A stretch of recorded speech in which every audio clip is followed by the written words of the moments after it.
Chapter 1. When Lightning Strikes Twice. The storm hit Millbrook like a fist through glass. Lila Chen pressed her face against the diner's rain-streaked window, watching the last traces of daylight disappear behind walls of churning gray clouds. The weather app on her phone had promised light showers. Instead, nature seemed intent on washing the entire mountain town off the map. "You're not seriously thinking of driving in this," said Marge, the 60-something waitress who'd been refilling. Lila's coffee cup every 20 minutes for the past 3 hours. Thunder crashed overhead, rattling the diner's windows in their frames.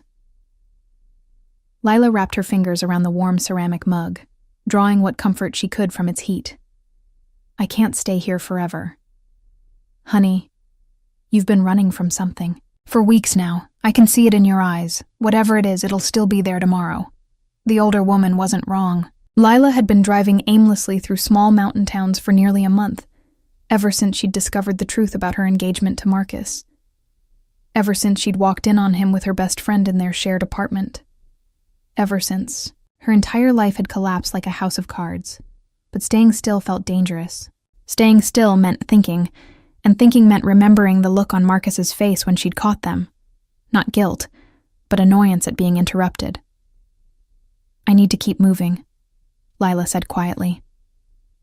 Lightning split the sky, illuminating the forest that pressed close against the town's edges. In that brief, brilliant moment, Lila could have sworn she saw something moving between the trees. Something large and dark, running parallel to the road. The lights in the diner flickered and died. Emergency lighting kicked in a moment later, bathing everything in an eerie red glow. Marge sighed and pulled a flashlight from beneath the counter. "Well, that's just perfect. Cell towers probably went down too." Lila checked her phone. No signal. The battery was nearly dead anyway. She'd forgotten to pack her charger in her hasty escape from San Francisco. "There's a motel about 2 miles up the road," Marge offered. "If you can make it that far without hydroplaning." Through the window, Lila watched the storm rage. Rain hammered the pavement so hard it bounced back up in sheets. The wind bent trees, nearly horizontal. But something else caught her attention. Headlights weaving erratically down the main road. "Someone's in trouble," she said, standing abruptly.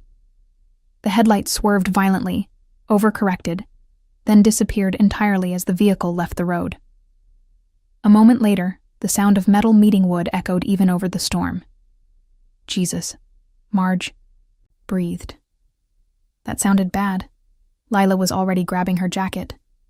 As a trauma nurse, she'd seen too many accidents where minutes made the difference between life and death. Her personal problems would have to wait. "You can't go out there," Marge called, but Lila was already pushing through the door into the howling wind. The storm hit her like a physical blow.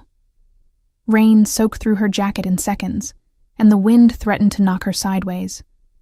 She could barely see 3 feet ahead, but she forced herself forward, following the direction of the disappeared headlights. She found the truck wrapped around a massive pine tree about 50 yards off the road. The front end was completely crushed, steam rising from the destroyed engine despite the driving rain. The driver's side door hung open at an odd angle. "Hello?" she shouted over the storm. "Are you hurt?" No response. She pulled out her phone's flashlight, praying the battery would hold a little longer, and approached the wreckage. The driver's seat was empty, but she could see blood on the steering wheel and dashboard. Not a lot, but enough to suggest head trauma. Whoever had been driving was probably disoriented, possibly wandering in the storm. A branch snapped somewhere in the darkness behind her. "Hello?" She called again, turning slowly. "I'm a nurse. I can help you." The forest seemed to hold its breath. Even the storm felt muted, as if the trees themselves were listening. Lila's flashlight beam swept across the undergrowth, illuminating nothing but rain-heavy ferns and moss-covered rocks. Then she saw the eyes. They gleamed in her flashlight beam, amber gold and distinctly inhuman.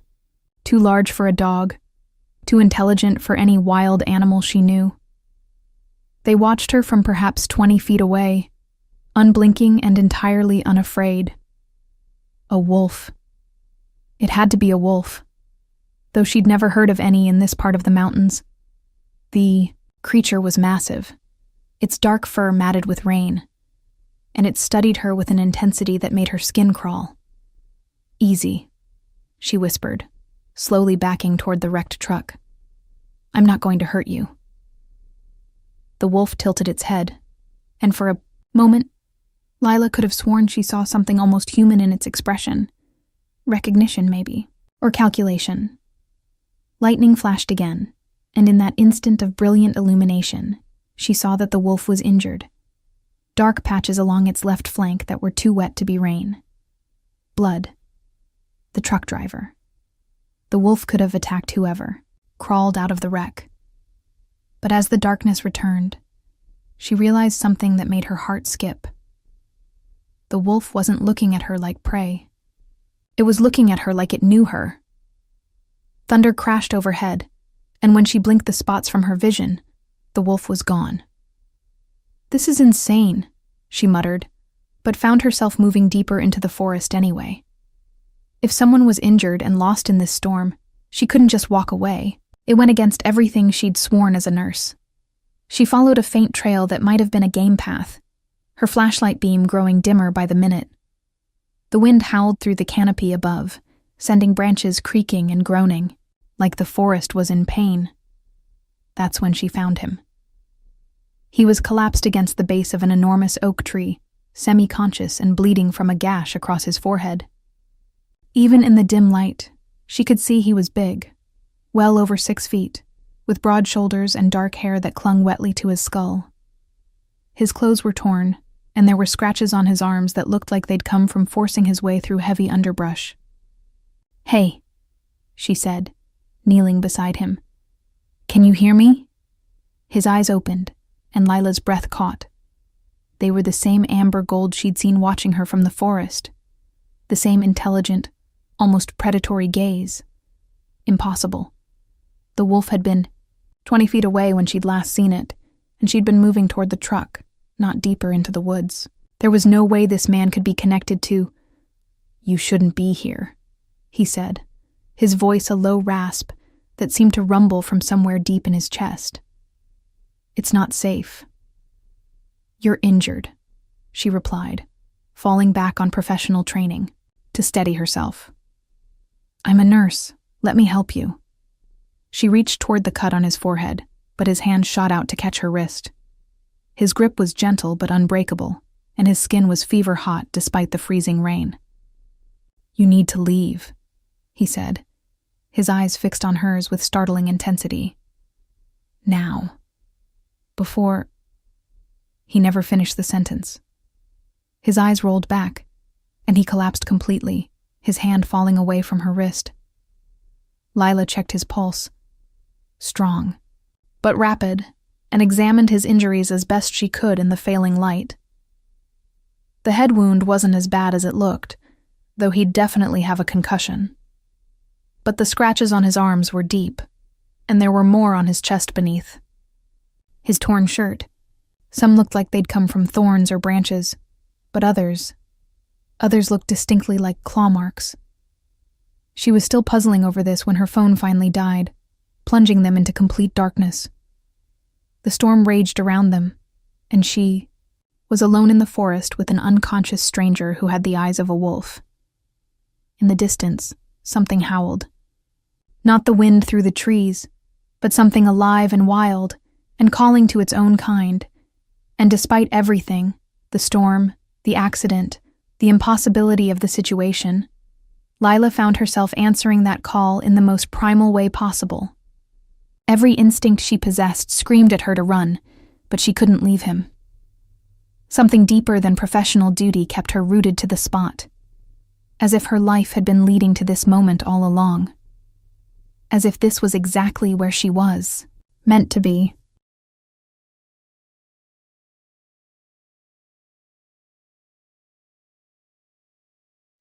Chapter 2. Shelter from the storm. Lila had made plenty of questionable decisions in her 28 years, but staying in a dark forest during a thunderstorm with an unconscious stranger definitely ranked in the top 3. She couldn't move him. Alone, He had to weigh at least 200 pounds of solid muscle, and leaving him here while she went for help felt like signing his death warrant. The temperature was dropping fast, and hypothermia would set in long before she could navigate back through the storm with rescue workers. "Come on," she whispered, gently shaking his shoulder. "I need you to wake up." He stirred at her touch, a soft groan escaping his lips. Even unconscious, his body seemed to radiate heat like a furnace. She pressed her palm to his forehead, checking for fever, and found his skin burning hot despite the freezing rain. His eyes snapped open at her touch, immediately alert in a way that made her pulse jump. Most people came back to consciousness, gradually after a head injury. This man went from unconscious to completely aware in the space of a heartbeat, like a predator sensing danger. "You're still here," he said, his voice rough with something that might have been pain or frustration. "You're hurt, and it's freezing. I'm not leaving you to die of exposure." She kept her voice professionally calm despite the way his golden eyes seemed to see straight through her. "Can you stand? We need to get you somewhere warm and dry." He pushed himself up against the tree trunk with obvious effort, wincing as the movement pulled at his injuries. "There's a cabin about half a mile north of here, but you shouldn't what? Help someone who's injured?" She stood and offered him her hand. "I'm a trauma nurse. This is literally what I do." For a moment, he just stared at her outstretched hand like it might bite him. Then, slowly, he reached up and let her help pull him to his feet. The contact sent an electric shock up her arm. His hand was massive, calloused from hard work, and so warm it made her realize how cold she'd gotten. But it was more than physical. The moment their skin touched, something inside her chest shifted, like a lock clicking into place. He felt it, too. She could see it in the way his eyes widened slightly, the sharp intake of breath that had nothing to do with his injuries. "What's your name?" she asked, trying to break the strange tension building between them. "Cade," he said after a pause, as if he'd considered lying. "Cade Morrison." "Lila Chen." She kept hold of his hand as he swayed slightly on his feet. "How's your head? Any nausea? Double vision?" "I'm fine." "You're not fine. You were unconscious for at least 10 minutes, and that gash is going to need stitches." She studied his face in the darkness, noting how the rain had washed most of the blood away but left the cut clean and visible. "Plus, you're running a fever." "I don't get sick." The words came out flat, matter of fact, as if he were stating the weather. "Everyone gets sick, and head injuries can cause—" "I don't get sick," he repeated, this time with an edge that made her take a step back, "and neither do you, anymore." What's that supposed to mean? But he was already moving, threading through the trees with surprising steadiness for someone who'd been unconscious moments before. "The cabin's this way. Stay close." Lila followed, partly because she didn't have much choice, and partly because something about the way he moved fascinated her. Despite his size and his injuries, he barely made a sound as he navigated the forest floor. He seemed to know exactly where to step to avoid the worst of the undergrowth, how to duck under low branches she couldn't even see in the darkness, like he'd walked this path 1,000 times before. "How do you know where you're going?" she called, over the storm. "I know these woods." "In the dark? In a storm?" He paused, glancing back at her with an unreadable expression. "I have good night vision." That was putting it mildly. Lila could barely see her own feet, but Cade moved through the forest like he had some kind of internal GPS. Every few minutes, he'd stop and wait for her to catch up, and she noticed he always positioned himself between her and the deeper parts of the forest, as if protecting her from something she couldn't see. "Are you from around here?" she asked during one of these pauses. "You could say that. That's not really an answer. Neither was why you're driving around alone in the middle of nowhere during a storm. Fair point." She wasn't exactly eager to share her sob story with a stranger, no matter how compelling his eyes were. "I needed to get away for a while." From what? Everything. He studied her for a long moment, and she had the unsettling feeling he could see more than just her physical appearance. Like he was reading something written in her posture, her scent, the way she held herself. Bad breakup? He asked quietly. The accuracy of his guess startled her. Among other things. He hurt you. It wasn't a question, and the way he said it made something dangerous flash in his golden eyes.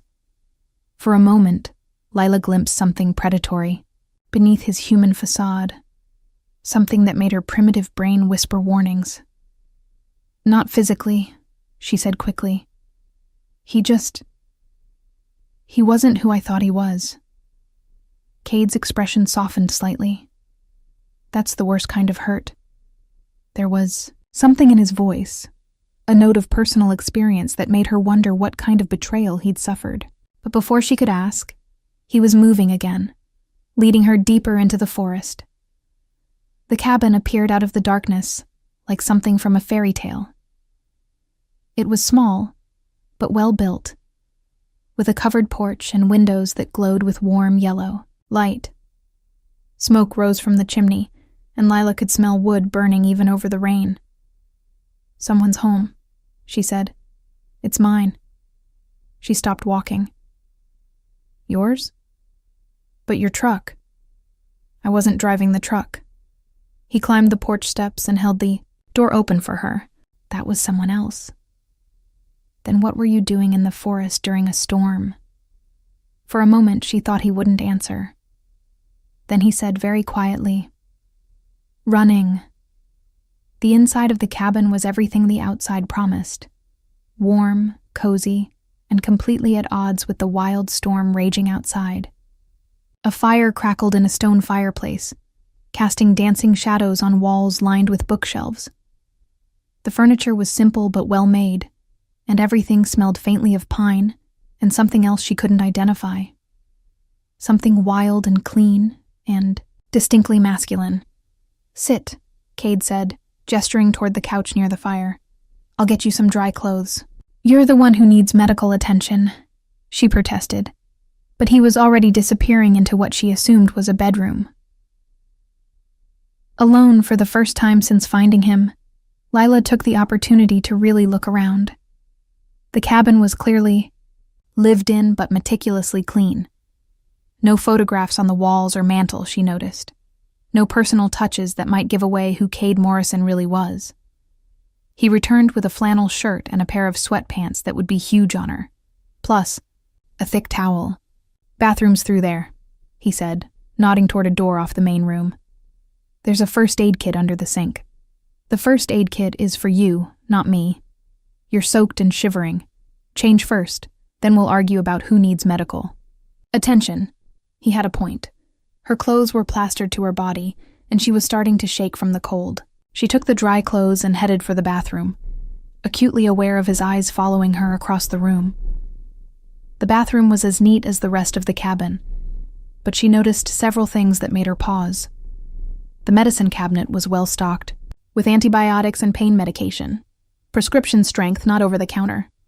The shower had multiple bottles of expensive shampoo and body wash, but they all smelled like the same wild, clean scent she'd noticed earlier.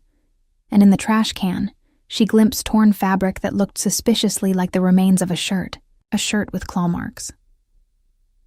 When she emerged from the bathroom, wearing his clothes and feeling slightly more human, she found Cade sitting on the couch with his head in his hands. He'd taken off his torn shirt, revealing a chest and shoulders that belonged in a fitness magazine, but what caught her attention were the scratches she'd noticed earlier. They were already healing. The cuts that had been deep and bleeding an hour ago were now pink and shallow, like week-old wounds instead of fresh injuries. The gash on his forehead had stopped bleeding entirely. That's not possible, she said. He looked up, following her gaze to his chest. For a moment, something like panic flashed across his features. Then his expression went carefully blank. I heal fast. Nobody heals that fast. I do. She approached slowly, her nurse's training warring with her growing sense that nothing about this situation was normal. Cade, what aren't you telling me? Nothing you need to know.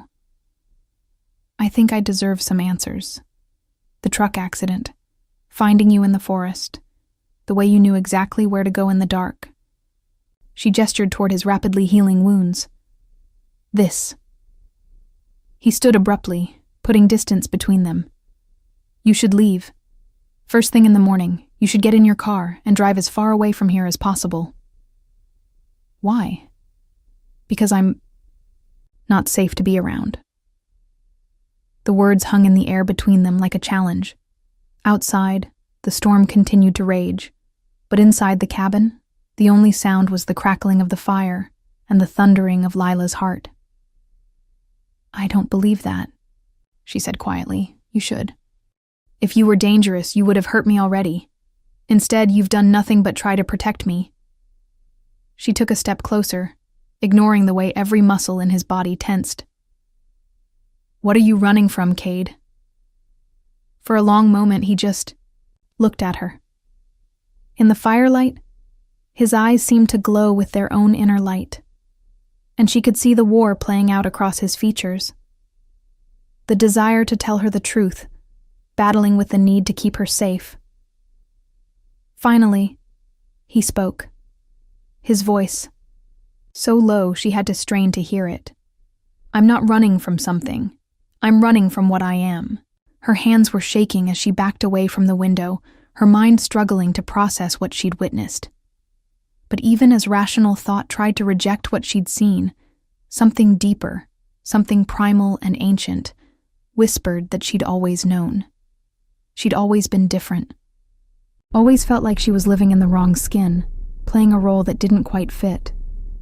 Downstairs, Cade's voice rose again, and this time she caught every word.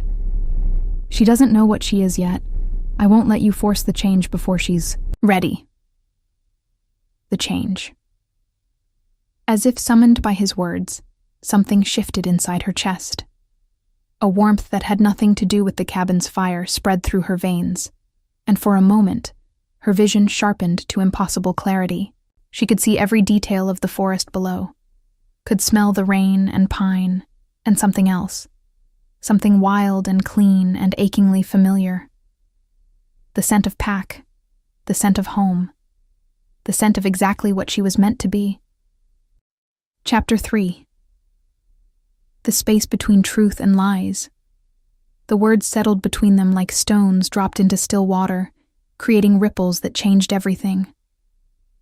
Lila studied Cade's face in the firelight, searching for clues to a riddle she didn't fully understand. What you are, she repeated slowly.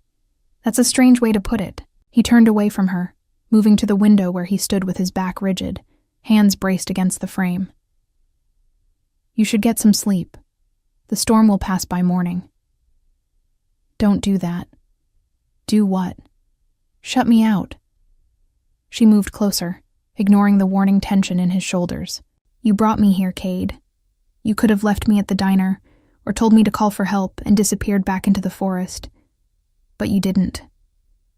That was a mistake. Was it?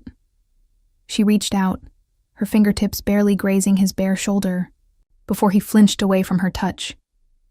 Even that brief contact sent heat racing through her veins.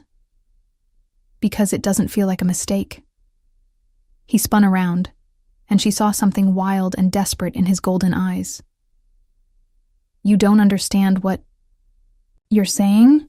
Then explain it to me. I can't.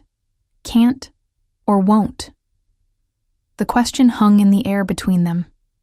Outside, lightning illuminated the cabin windows, followed by a crash of thunder that seemed to shake the very foundations. But inside, the silence stretched taut as a wire. There are things about me, he said finally, his voice carefully controlled, that would make you run if you knew them. Try me. He laughed, but there was no humor in it. You're stubborn. Part of my charm. She settled onto the couch, pulling, her legs up under her and making it clear she wasn't going anywhere. Besides, where would I run to? My car's back at the diner, the storm's not letting up. And I'm wearing your clothes. Something flickered across his expression. Amusement, maybe, or resignation. He moved away from the window but didn't sit down, instead beginning to pace the small space like a caged animal. I've lived in these mountains my whole life, he said, not looking at her. My family, we're not like other people. Different. How? We have responsibilities, obligations to protect certain things, certain territories. He stopped pacing, his hands clenching and unclenching at his sides. And sometimes those responsibilities require sacrifices. Lila watched him carefully, noting the tension in every line of his body, the way he seemed to be choosing each word with surgical precision. What kind of sacrifices?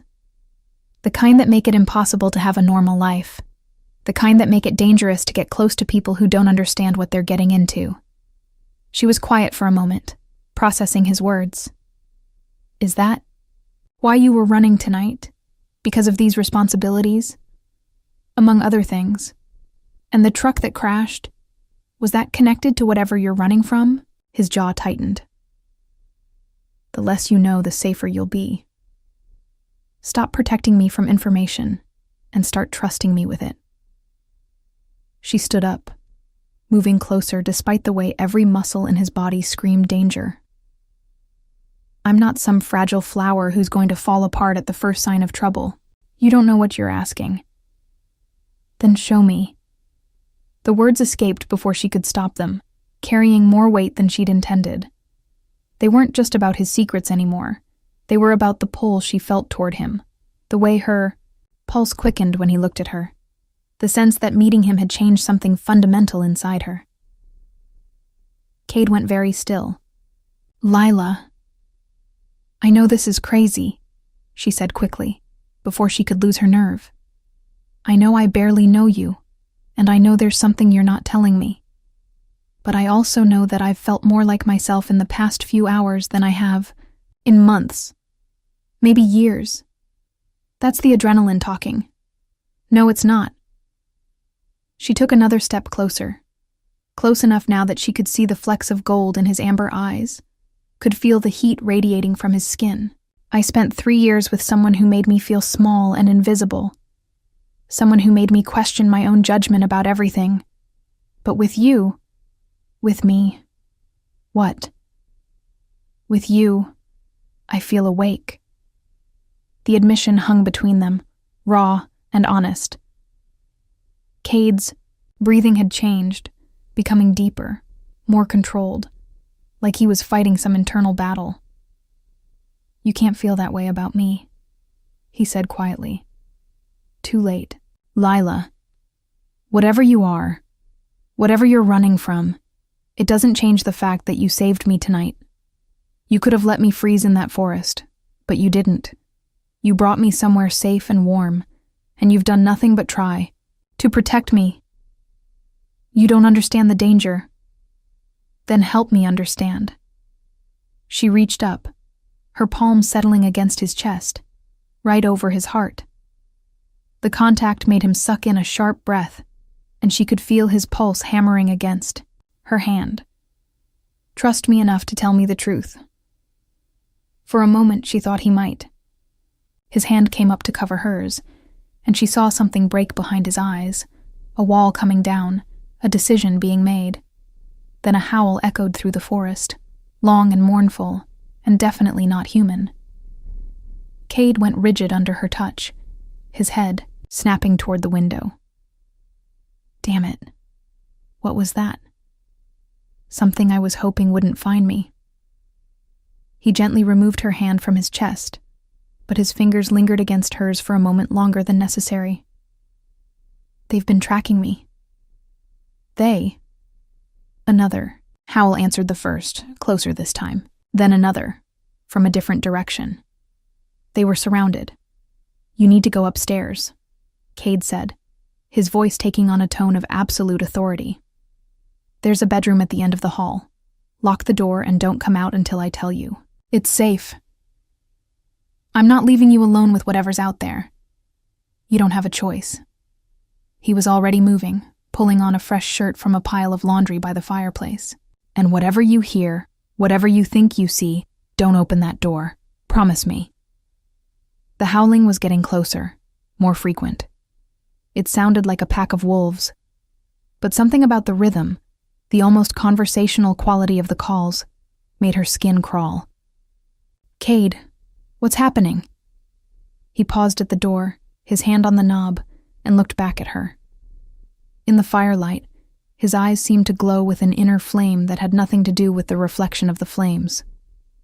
"The truth you wanted?" he said, quietly. "It's about to come looking for us." Before she could respond, he was gone, stepping out into the storm and closing the door firmly behind him. She heard the heavy sound of the deadbolt sliding into place, locking her in, not them out. Lila stood frozen for a moment, listening to the howls growing closer and the sound of Cade's boots on the porch steps. Every instinct screamed at her to follow him, to help somehow. But his words echoed in her mind. "Whatever you hear, whatever you think you see, don't open that door." She made it halfway up the stairs before the first snarl split the night. It was unlike anything she'd ever heard. Too deep for a dog, too savage for any domestic animal. It was followed by Cade's voice, raised in what sounded like a warning or challenge, though she couldn't make out the words over the storm. From the upstairs window, she had a partial view of the clearing around the cabin. Lightning flashed, illuminating, shapes moving between the trees, large four-legged shadows that circled the cabin with predatory patience. Then she saw Cade. He stood in the center of the clearing, arms spread wide, facing down what had to be at least 6 wolves. They were massive, bigger than any wolves she'd seen in nature documentaries, and they moved with an intelligence that made her blood run cold. Lightning flashed again, and for just a moment, she could have sworn she saw something impossible. The largest of the wolves, a gray-black beast with silver markings, reared back on its hind legs, and its shape seemed to blur and shift in the brief illumination. When the darkness returned, there was a man standing where the wolf had been. Lila pressed her face against the glass, heart hammering, telling herself she'd imagined it, the storm, the stress, the impossibility of the entire situation. It was making her see things that weren't there. But then Cade's voice carried up through the storm, clear and unmistakable. "I told you I needed more time, Marcus." Marcus. The name hit her like a physical blow. It couldn't be the same Marcus, her Marcus. The odds were astronomical, the coincidence too impossible to believe. But as another flash of lightning illuminated the clearing, she saw the man who had taken the wolf's place, tall, lean, with the kind of aristocratic features that had first attracted her 3 years ago. It was him. Her ex-fiancé was standing in a forest clearing, having apparently transformed from a wolf, confronting the man she was rapidly falling for. And suddenly, every strange thing that had happened tonight began to make a terrible kind of sense. The accident that wasn't an accident. Cade's rapid healing and uncanny night vision. His warnings about what he was. About the danger of being near him. The way her own body had responded to his presence, as if recognizing something her mind couldn't process. She thought about Marcus's unexplained absences during their relationship, his insistence on spending time alone in remote places, the way he sometimes seemed to know things he couldn't possibly know. She thought about the dreams she'd been having since leaving San Francisco, dreams of running through forests, of hunting, of a wildness she'd never felt in her waking life. And she thought about Cade's words. "I don't get sick, and neither do you anymore." Marcus's smile widened. "You remember that, do you?" "Good. Then you remember how it felt. The rush of power, the sense of finally being complete. That's your true nature calling, darling. And it's only going to get stronger." He was right. And they all knew it. Even now, Watching the wolves in the clearing, Lila could feel something shifting inside her. A restlessness that was becoming harder to ignore. A hunger that had nothing to do with food. The change is coming whether you want it or not, Marcus continued. The question is whether you'll accept it gracefully, or fight it until it destroys you. I've seen both, Lila. Trust me when I say you want guidance for what's ahead. She has guidance, Cade said firmly. Mine. From a lone wolf with no pack, no territory, no resources. What happens when she needs help you can't provide? What happens when the hunger becomes too much and she loses control? That won't happen. Won't it? Marcus gestured to the other wolves, who stepped forward as one. These are her people, Cade, her true family. You're asking her to choose isolation over belonging. For the first time since this confrontation began, Cade seemed uncertain. Lila could see it in the way he held himself, the flicker of doubt that crossed his features, and that doubt cut through her like a blade. Because regardless of what she was becoming, regardless of the supernatural politics she didn't understand, one thing was crystal clear. Cade had risked everything to protect her. He'd stood against an entire pack, fought their leader, claimed her as his own, all without asking for anything in return. The least she could do was stand with him. Before she could second-guess herself, Lila was moving. Down the stairs, through the cabin, her hand on the door handle before rational thought could stop her. The moment she stepped outside, everything changed. The storm hit her like a living thing, but instead of the cold shock she expected, it felt like coming alive. Every raindrop was distinct against her skin, every scent in the wind sharp and identifiable. She could smell the pack's tension, Cade's protective fury, Marcus's satisfied anticipation, and underneath it all, something else, something wild and free and entirely her own. There she is, Marcus said softly. Beautiful, isn't she? Even fighting the change. All eyes turned to her, and Lila felt the weight of their attention like a physical force. But it was Cade's gaze that anchored her, golden eyes full of concern and something that might have been pride. Lila, he said quietly. You should go. Back inside. No. She stepped off the porch, bare feet finding the muddy ground. If you're all going to discuss my future, I should have a say in it. Marcus laughed, spoken like a true alpha female. I always knew you had it in you. I'm not yours anymore, Marcus. The words came out with more confidence than she felt. I stopped being yours the moment I walked out that door in San Francisco. Did you? He tilted his head, studying her with predatory interest. Because your body says otherwise. I can smell the change on you, getting stronger by the minute. And once it happens, once you shift for the first time, you'll understand that you were never meant for the human world. He was right about the change. She could feel it now, a pressure building under her skin like steam in a kettle. But he was wrong about what it meant. Maybe I wasn't meant for the human world, she said, taking another step into the clearing. But that doesn't mean I belong to you. She looked at Cade, saw him tense as if expecting her to run. Instead, she moved toward him, closing the distance between them with steady, deliberate steps. I belong with him, she said, her hand finding his. Whatever that means, whatever the consequences. I choose Cade. The words hung in the storm-charged air like a vow, and deep in the forest, something howled in response, wild and joyous and free. Chapter 4. Blood Moon. Rising Lila's knees gave out, and she sank onto the bedroom floor as the world tilted around her. Everything she thought she knew about herself, about Marcus, about the strange pull she'd felt toward Cade. It was all connected, by invisible threads she was only now beginning to see. Downstairs, voices carried through the storm. Marcus's cultured tones, sharp with authority. She belongs to our pack, Cade. You know the laws.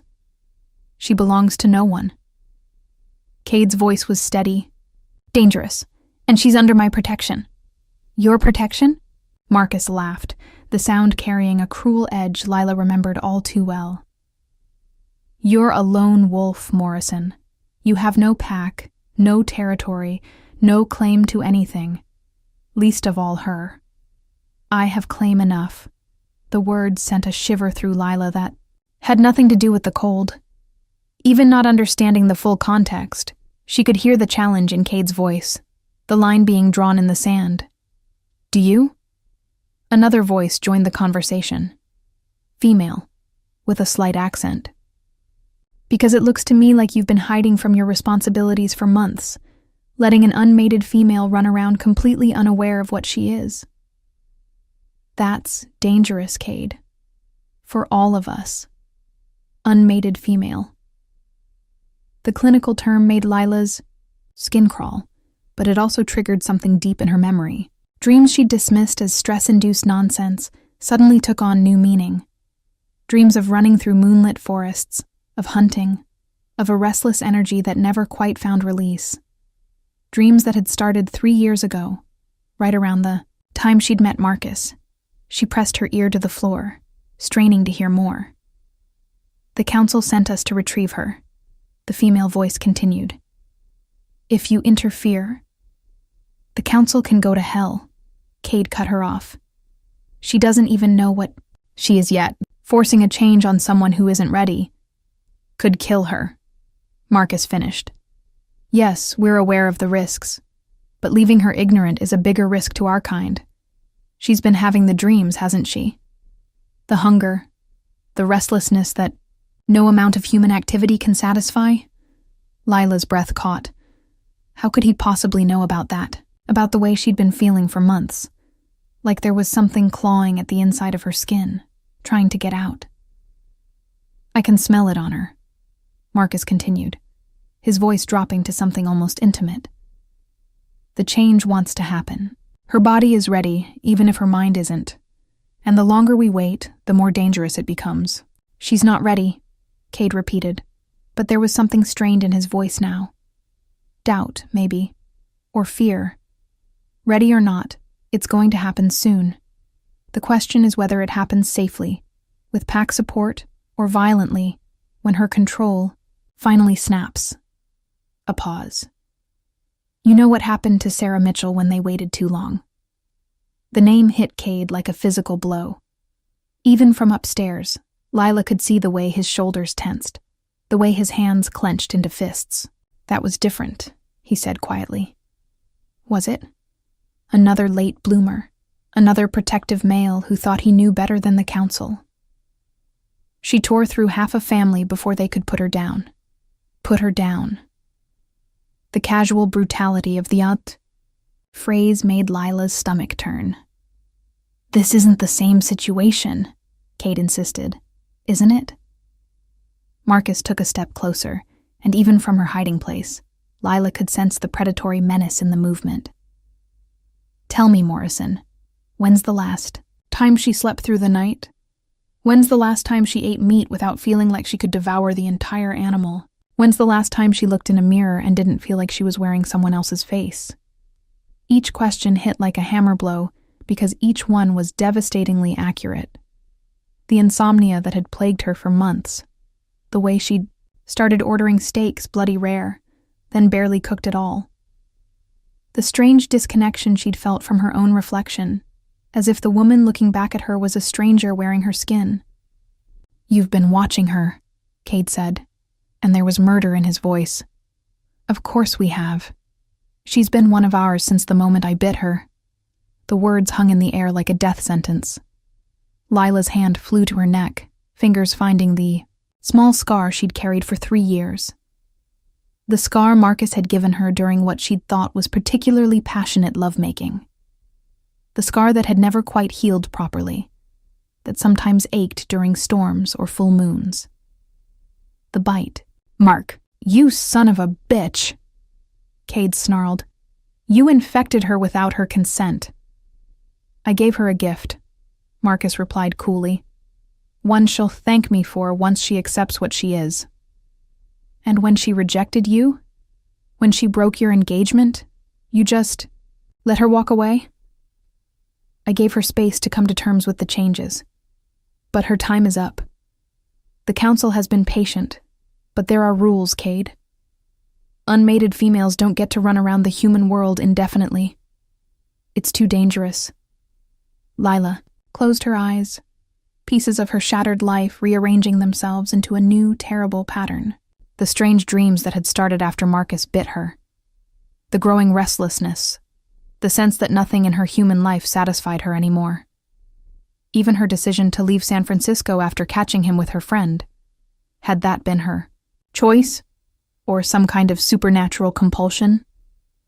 She chose to leave, she heard Cade say, as if reading her thoughts.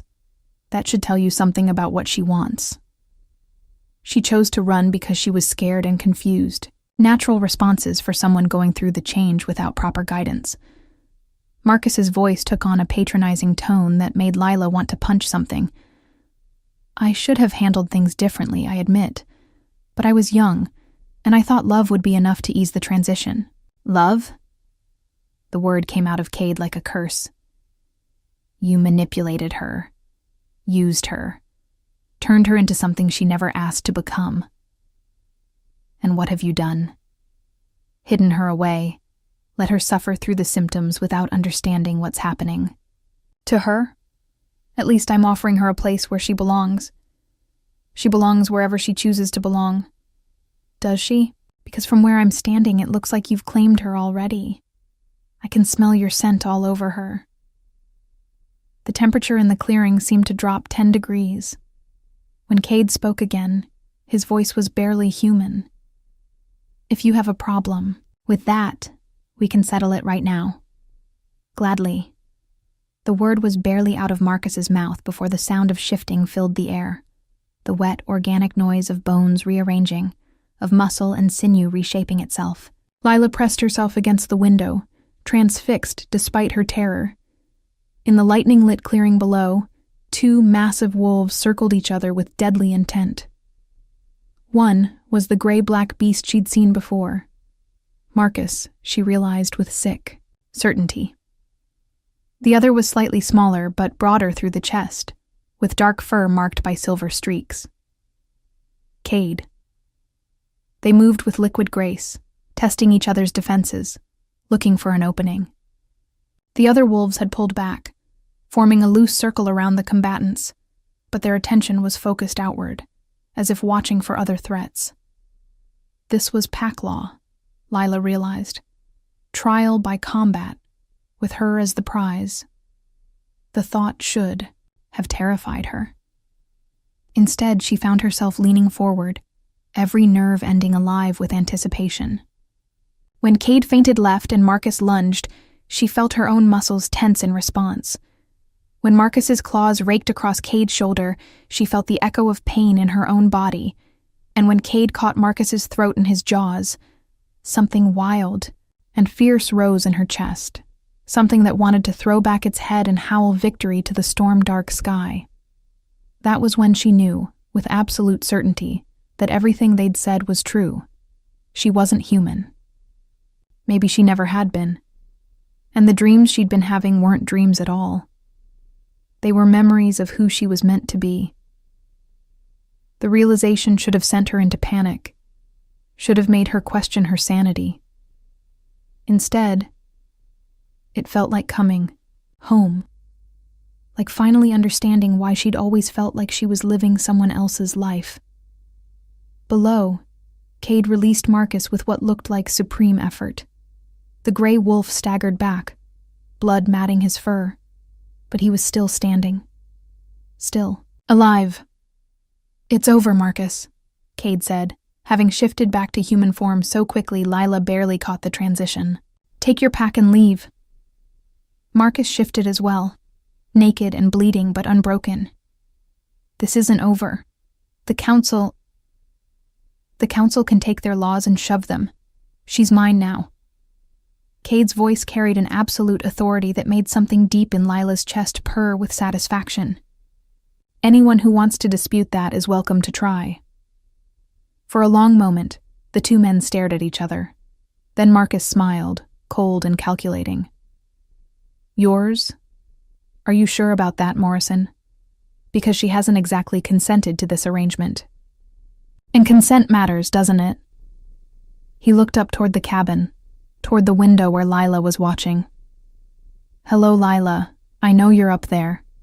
Ice flooded her veins. How could he possibly know where she was? Come down here, Marcus called, his voice carrying easily through the storm. It's time you learned the truth about what you are, what we are. Don't, Cade said sharply. But he was looking up at her window too, and she could see the conflict in his expression. The desire to protect her warring with the knowledge that she deserved to make her own choices. I'm not going anywhere, Lila called down, surprised by the steadiness of her own voice. You lost the right to make demands when you bit me without my permission. Threat? Lila's voice rose. I just fought to protect all of you. How am I a threat? Because power always threatens those who already have it, Cade said quietly. And you, love, have more raw power than most wolves develop in a lifetime. The endearment hit her like a physical touch, warm and possessive and right. But it also highlighted the choice she was facing. Cade's protection versus Marcus's resources. Safety versus power. Love versus politics. There's another option, Elena said suddenly. One neither of these territorial males is going to suggest. All eyes turned to her. She stood straighter, meeting their gazes with calm confidence. You could come with me. Join the Guardians. The Guardians? Lila had never heard the term. Elite wolves who work directly for the Council. We investigate supernatural crimes, deal with rogues, maintain the peace between packs. Elena's expression was serious. We're always looking for wolves with your kind of natural ability. Absolutely not, Cade snarled. It's not your choice, Elena replied coolly. It's hers. Marcus looked furious. You can't just recruit her. She's... What? Your property? His? Elena gestured between them dismissively. She's a free adult with considerable power and the right to make her own decisions. The three options hung in the air between them. Marcus's pack, with its resources and political connections. Cade's protection, offered with love but limited by his isolation. Or Elena's proposal, a chance to use her newfound abilities in service of something larger than herself. But as Lila looked around at the aftermath of the battle, at the rogues they'd killed and the blood soaking into the muddy ground, she realized there was a fourth option nobody had mentioned. She could walk away from all of them. The thought came with a surge of the same fierce independence that had driven her to leave San Francisco.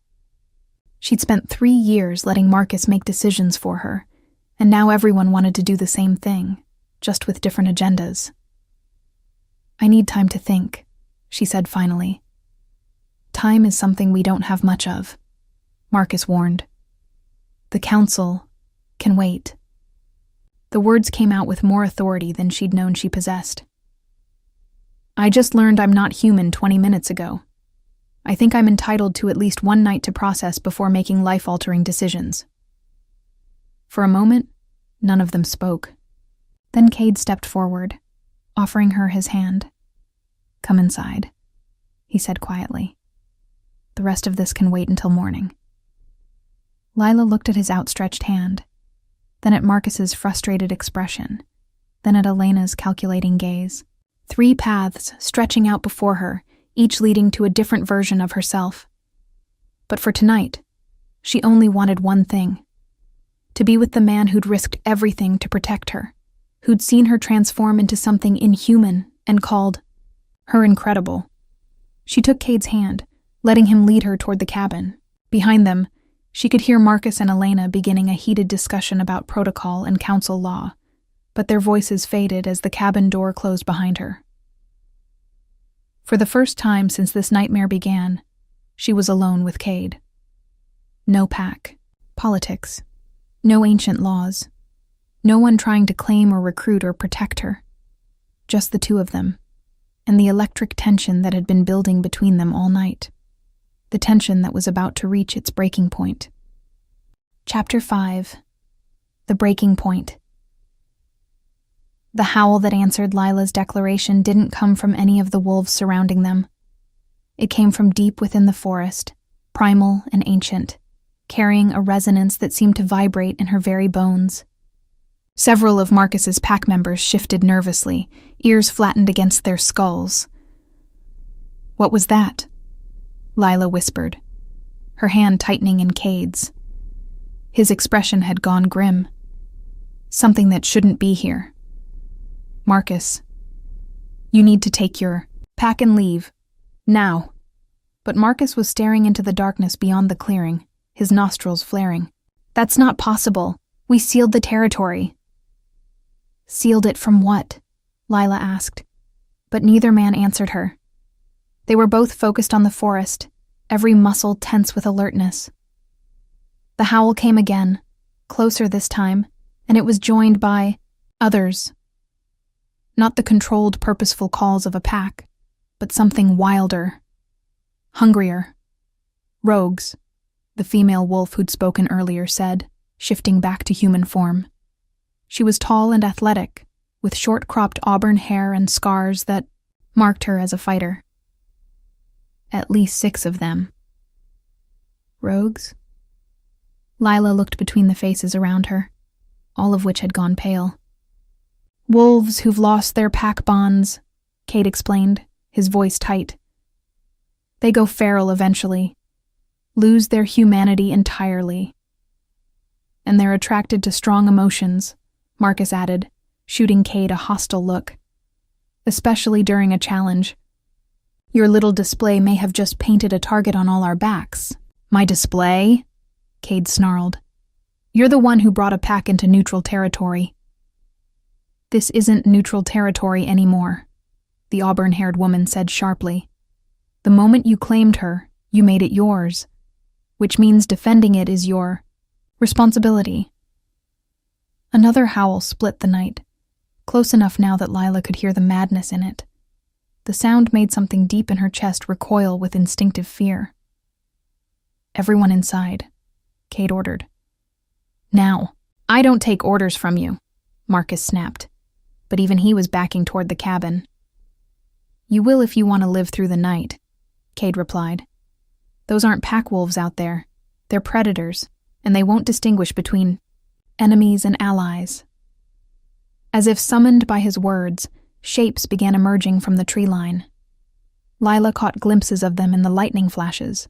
Wolves, but wrong somehow. Too thin, too desperate, their eyes reflecting not intelligence but pure feral hunger. "How many?" Cade asked the auburn-haired woman. 8, maybe 10. She was pulling clothes from a bag one of the other pack members had carried. "More coming, from the east." "Elena's right," Marcus said reluctantly. "We need to work together on this." Cade nodded curtly. "Elena, take 2 others and cover the back of the cabin. Marcus, you and your remaining wolves take the west side. I'll handle the front." "What about me?" Lila asked. "You stay inside where it's safe." "Like hell I do." The vehemence in her own voice surprised her. "These things are here because of me, aren't they? Because of whatever's happening to me?" "Lila, don't." She pulled her hand free from his, taking a step back. "I'm tired of being protected from information. Tired of everyone making decisions about my life without consulting me. If I'm part of this world now, then I'm part of this fight." "You don't know how to fight," Marcus said, though there was something like approval in his voice. "Then teach me, quickly." The first rogue hit the clearing's edge with no warning, launching itself directly at Elena. She shifted mid-dodge, her human form blurring into a tawny wolf that met the attacker in mid-air. They hit the ground in a snarling tangle of claws and fangs. Chaos erupted. More rogues poured from the forest, their movements erratic and desperate. Unlike the controlled pack wolves, these creatures fought with no strategy, no coordination, just savage hunger and the desperate need to tear apart anything that moved. Cade shifted so fast, Lila barely saw the transition. His human form replaced, by the powerful dark wolf she'd watched fight Marcus. He threw himself between her and an approaching rogue, the impact of their collision shaking the ground. Around the clearing, the night filled with snarls and the wet sounds of violence. Lila pressed herself against the cabin wall, fighting the urge to run inside and hide. Every instinct screamed at her to flee, but something else, something deeper and fiercer, wanted to join the fight. The pressure under her skin was building again, stronger now, fed by adrenaline and the scent of blood in the air. Her vision sharpened until she could see individual raindrops, her hearing amplified until she could distinguish each heartbeat in the melee. A rogue broke through the defensive line, heading straight for her with foam-flecked jaws and wild eyes. Lila had a split second to decide. Run, or trust the thing growing inside her. She chose trust. The change hit her like lightning, burning through every nerve ending in her body. But instead of pain, there was a fierce joy, a sense of finally coming home to herself. Her human form dissolved and reformed, bones extending, muscles reshaping, skin giving way to fur. When the transformation completed, she was no longer Lila Chen, trauma nurse from San Francisco. She was something else entirely, sleek and powerful, with senses that could track every scent in the wind and reflexes that moved faster than thought. The rogue reached her just as the change finished, and she met it with claws and fangs that knew exactly what to do. They rolled across the muddy ground, and for a moment, she was overwhelmed by the rogue's size and desperation. But then training she didn't remember having kicked in, and she found the opening she needed. The rogue went limp beneath her, and she released it with a snarl of satisfaction. Around the clearing, the fighting was winding down. Most of the rogues were dead or fled, and the survivors were melting back into the forest. Lila stood over her fallen opponent, chest heaving, feeling more alive than she ever had in her human form. She was magnificent. Golden brown fur with darker markings along her back, smaller than the male wolves but built for speed and agility. And her eyes, when she caught her reflection in a puddle, blazed with the same amber fire as Cade's. Lila. The voice in her head was Cade's, though his wolf form was still locked in combat with two rogues near the tree line. The mental connection was intimate, immediate, and completely natural. "I'm okay," she responded, surprised by how easily the telepathic communication came. "You're incredible." The warmth in his mental voice made something deep in her chest purr with satisfaction. But the moment was interrupted by Marcus, who had shifted back to human form and was stalking toward her. "Well," he said, his voice carrying a complex mix of emotions. "That was unexpected." Lila shifted back to human form, the transition easier, this time, as if her body was remembering how to flow between shapes. She was naked, she realized, but felt no shame about it. Nudity was apparently a normal consequence of shifting. "Here." Elena appeared beside her, offering a blanket from the cabin. First shift is always disorienting.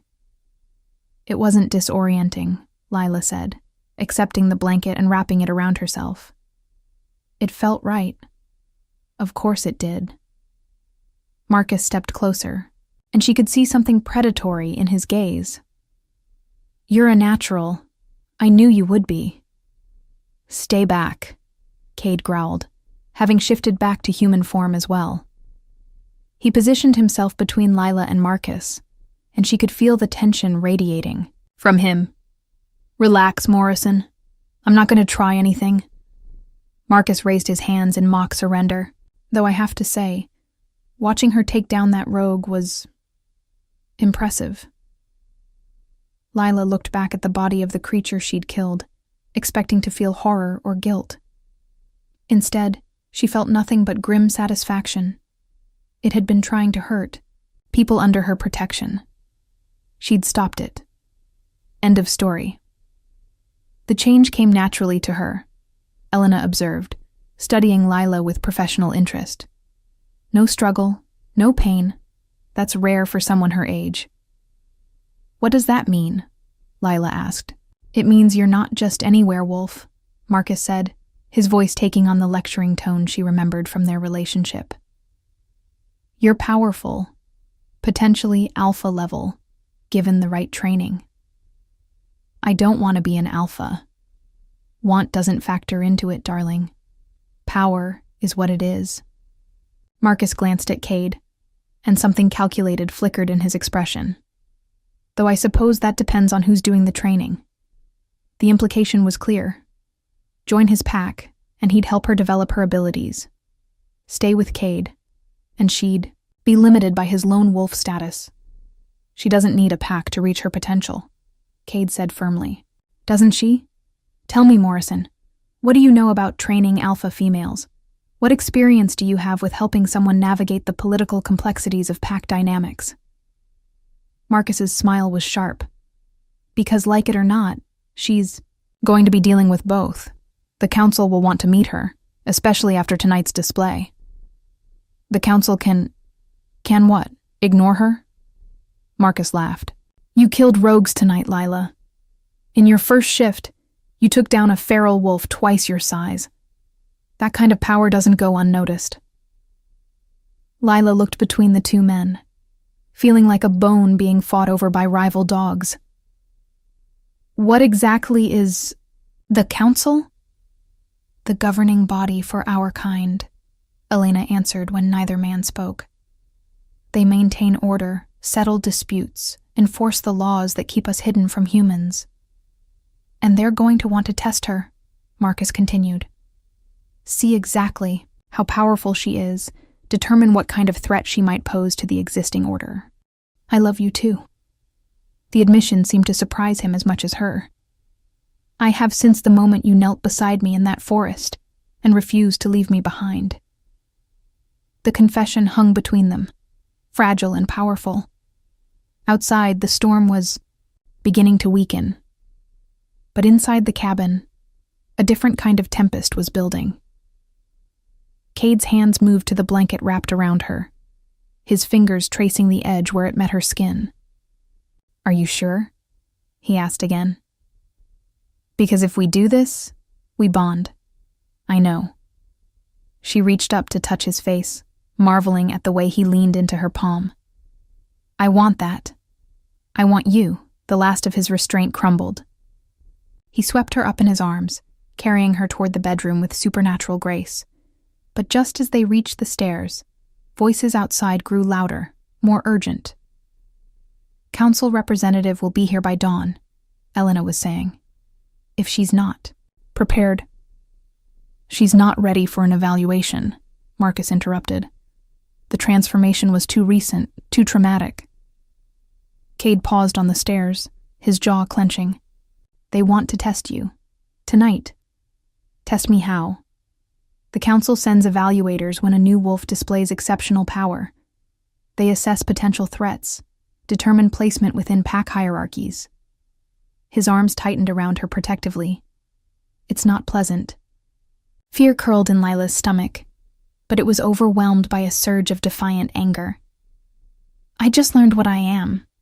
I just had my first shift, and they want to test me like some kind of laboratory specimen? It's protocol, Cade said grimly. And refusing would be seen as an act of rebellion. Maybe that's exactly what it should be. He studied her face, seeing something there that made his eyes flash with approval. You're not afraid of them. Should I be? Most wolves are terrified of council evaluation. It can determine the entire course of your supernatural life. Then maybe it's time the council learned that not all wolves are most wolves. The fierce pride in his expression made her heart race. You really are magnificent. So are you. She reached up to kiss him again, pouring all her newfound certainty into the contact. Whatever happens tomorrow, whatever tests they want to run, we face it together, he finished. Together. Outside, Elena's voice rose again, and this time Lila caught the words that made her blood run cold. Already dispatched a containment team. If she fails the evaluation, they have orders To neutralize the threat. Neutralize.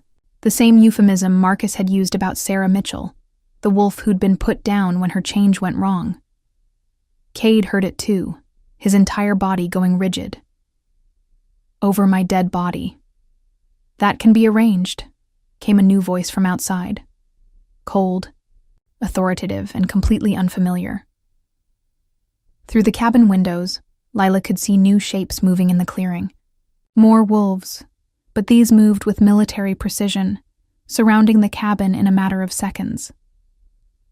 "The council's early," Elena said, and for the first time since meeting her, the other woman sounded worried. Cade set Lila down gently, but kept, his hands on her waist. "Whatever happens next, remember that you have choices. You don't have to prove anything to them." "What if they try to force me?" His smile was sharp, predatory. "Then they'll learn why lone wolves survive when pack wolves don't." Outside, the new voice spoke again. "Send out the female. The council will see her now." Lila looked into Cade's golden eyes, seeing her own determination reflected there. "Ready? With you, I'm ready for anything." Together, they walked down the stairs toward whatever judgment awaited them. But as they reached the door, Lila realized something that filled her with fierce satisfaction. She wasn't the same woman who'd walked into that diner hours ago. That woman had been running from her problems, hiding from her true nature, letting others define her worth. This woman, this wolf, was ready to fight for her right to choose her own destiny, and God help anyone who tried to stand in her way. Chapter 6. What Lies Beneath. The cabin felt different now, smaller, more intimate, charged with an energy that had nothing to do with the storm still raging outside. Lila stood in the middle of the living room, suddenly hyper-aware of everything. The way Cade's eyes tracked her movements, the scent of rain and pine and something uniquely him, the sound of her own heartbeat thundering in her ears. Her senses were still heightened from the shift, everything sharper and more intense. She could hear conversations outside, Marcus and Elena arguing about protocol, the other pack members discussing patrol routes. But their voices seemed distant, unimportant compared to the man standing 3 feet away, watching her with golden eyes that seemed to see straight through her soul. "How do you feel?" he asked quietly. The question was loaded with meaning. How did she feel about the transformation? About killing a rogue wolf with her bare hands? About discovering that everything she'd believed about herself was a lie? "Different," she said, then shook her head. "No, that's not right. I feel like myself for the first time in years." Cade's expression softened. "The wolf was always part of you. Marcus's bite just awakened it. But I was human before. I had a normal life, a normal job." "Did you?" He moved closer and she caught that wild, clean scent again, stronger now. "Tell me honestly, Lila, did you ever feel like that life fit you? Like you were living as the person you were meant to be?" The question hit uncomfortably close to home. She thought about her apartment in San Francisco, sterile and cold despite her attempts to make it welcoming. Her job at the hospital, which she'd been good at but never passionate about. Her relationship with Marcus, which had felt like playing a role in someone else's story. "No," she admitted, "I always felt like I was wearing a costume that didn't quite fit." "Because you were." Cade reached up slowly, giving her time to pull away, and brushed a strand of wet hair from her face. "You were suppressing your true nature, trying to force yourself into a shape that could never contain what you really are." His touch sent electricity through her skin, and she found herself leaning into it despite everything that had happened. "What am I really?"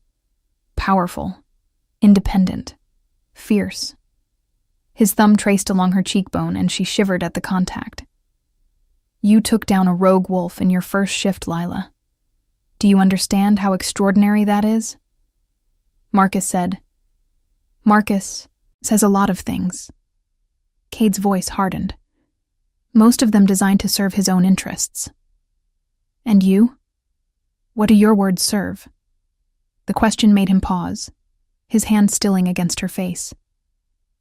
The truth, which is that you're remarkable, and you deserve better than being treated like a prize to be won. Outside, Marcus's voice rose sharply, though she couldn't make out the words. Elena responded with equal heat, and Lila wondered what they were arguing about now. Probably her future, her choices, her value to their respective causes. They're fighting about me again, she said. Let them fight. Cade's hand moved to cup the back of her neck, his fingers tangling in her hair. You don't belong to any of them. You never did.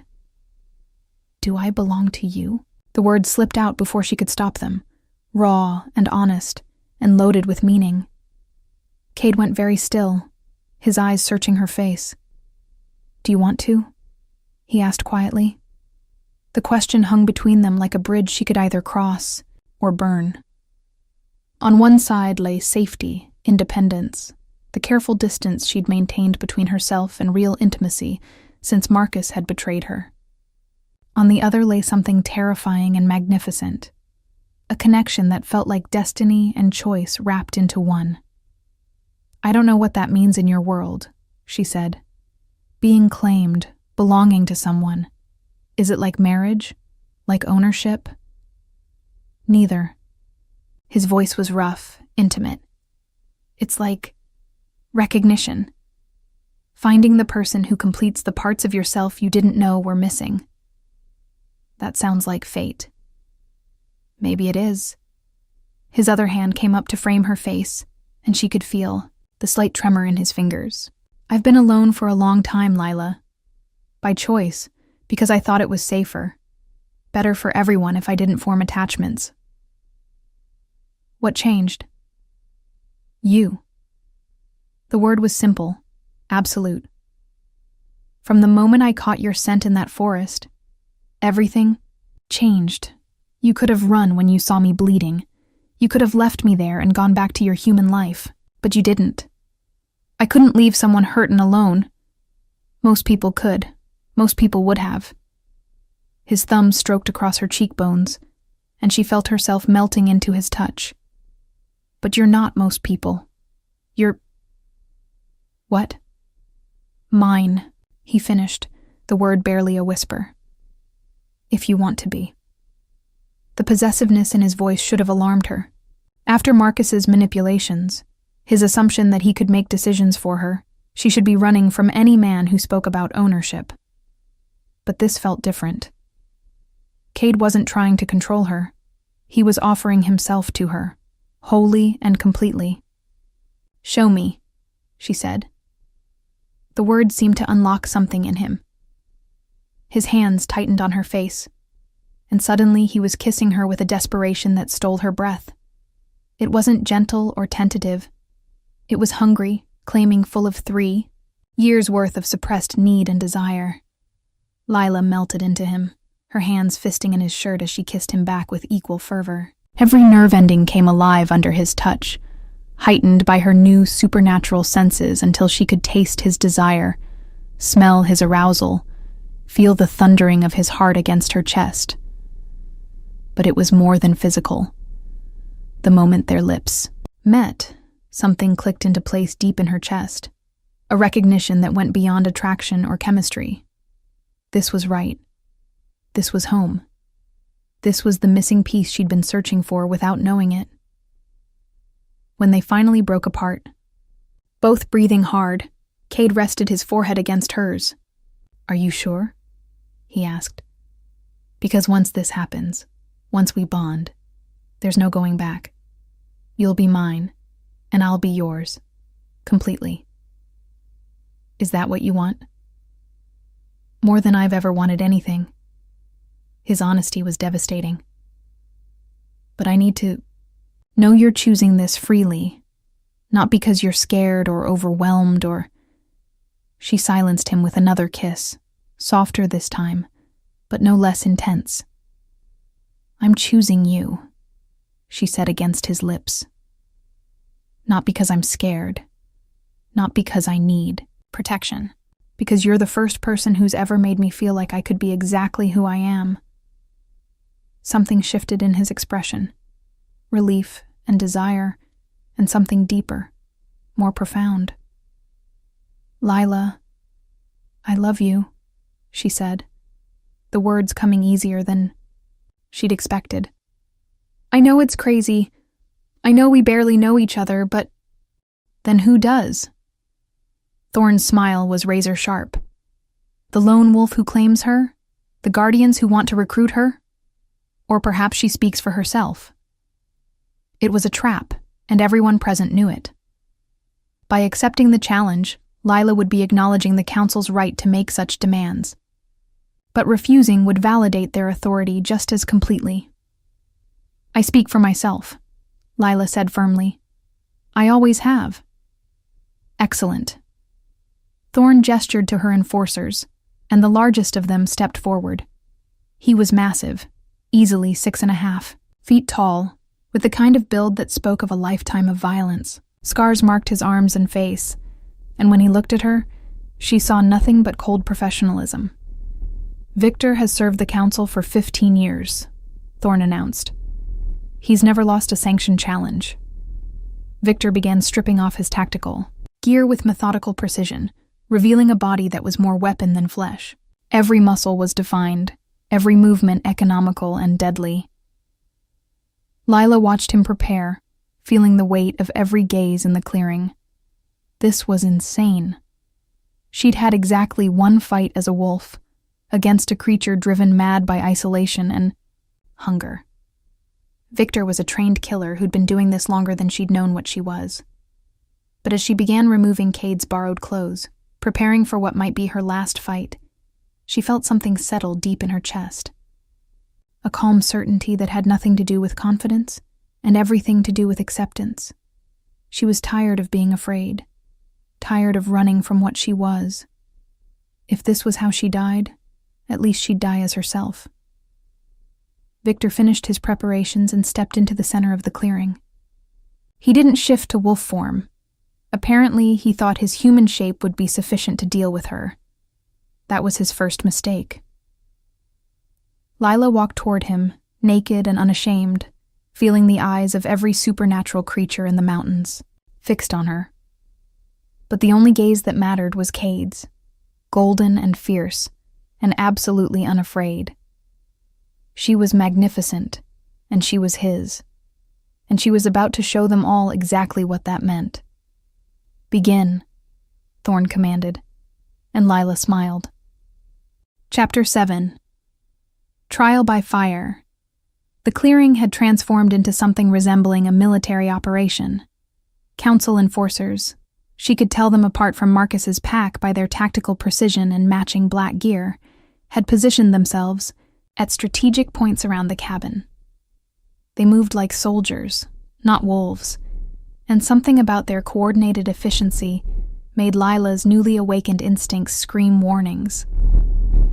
At the center of it all stood a woman who radiated authority like heat from a forge, tall and severe, with silver-streaked hair pulled back in a tight bun. She wore a long coat that somehow remained pristine despite the storm. When she turned toward the cabin, Lila caught sight of eyes so pale they were almost colorless, the eyes of someone who had seen too much and felt too little. "Counselor Thorn," Elena said, and Lila could hear the careful respect in her voice. "We weren't expecting you until dawn." Plans change when rogue attacks occur in populated areas. The woman's voice carried the weight of absolute authority, especially when those attacks involve an unregistered wolf displaying alpha-level capabilities.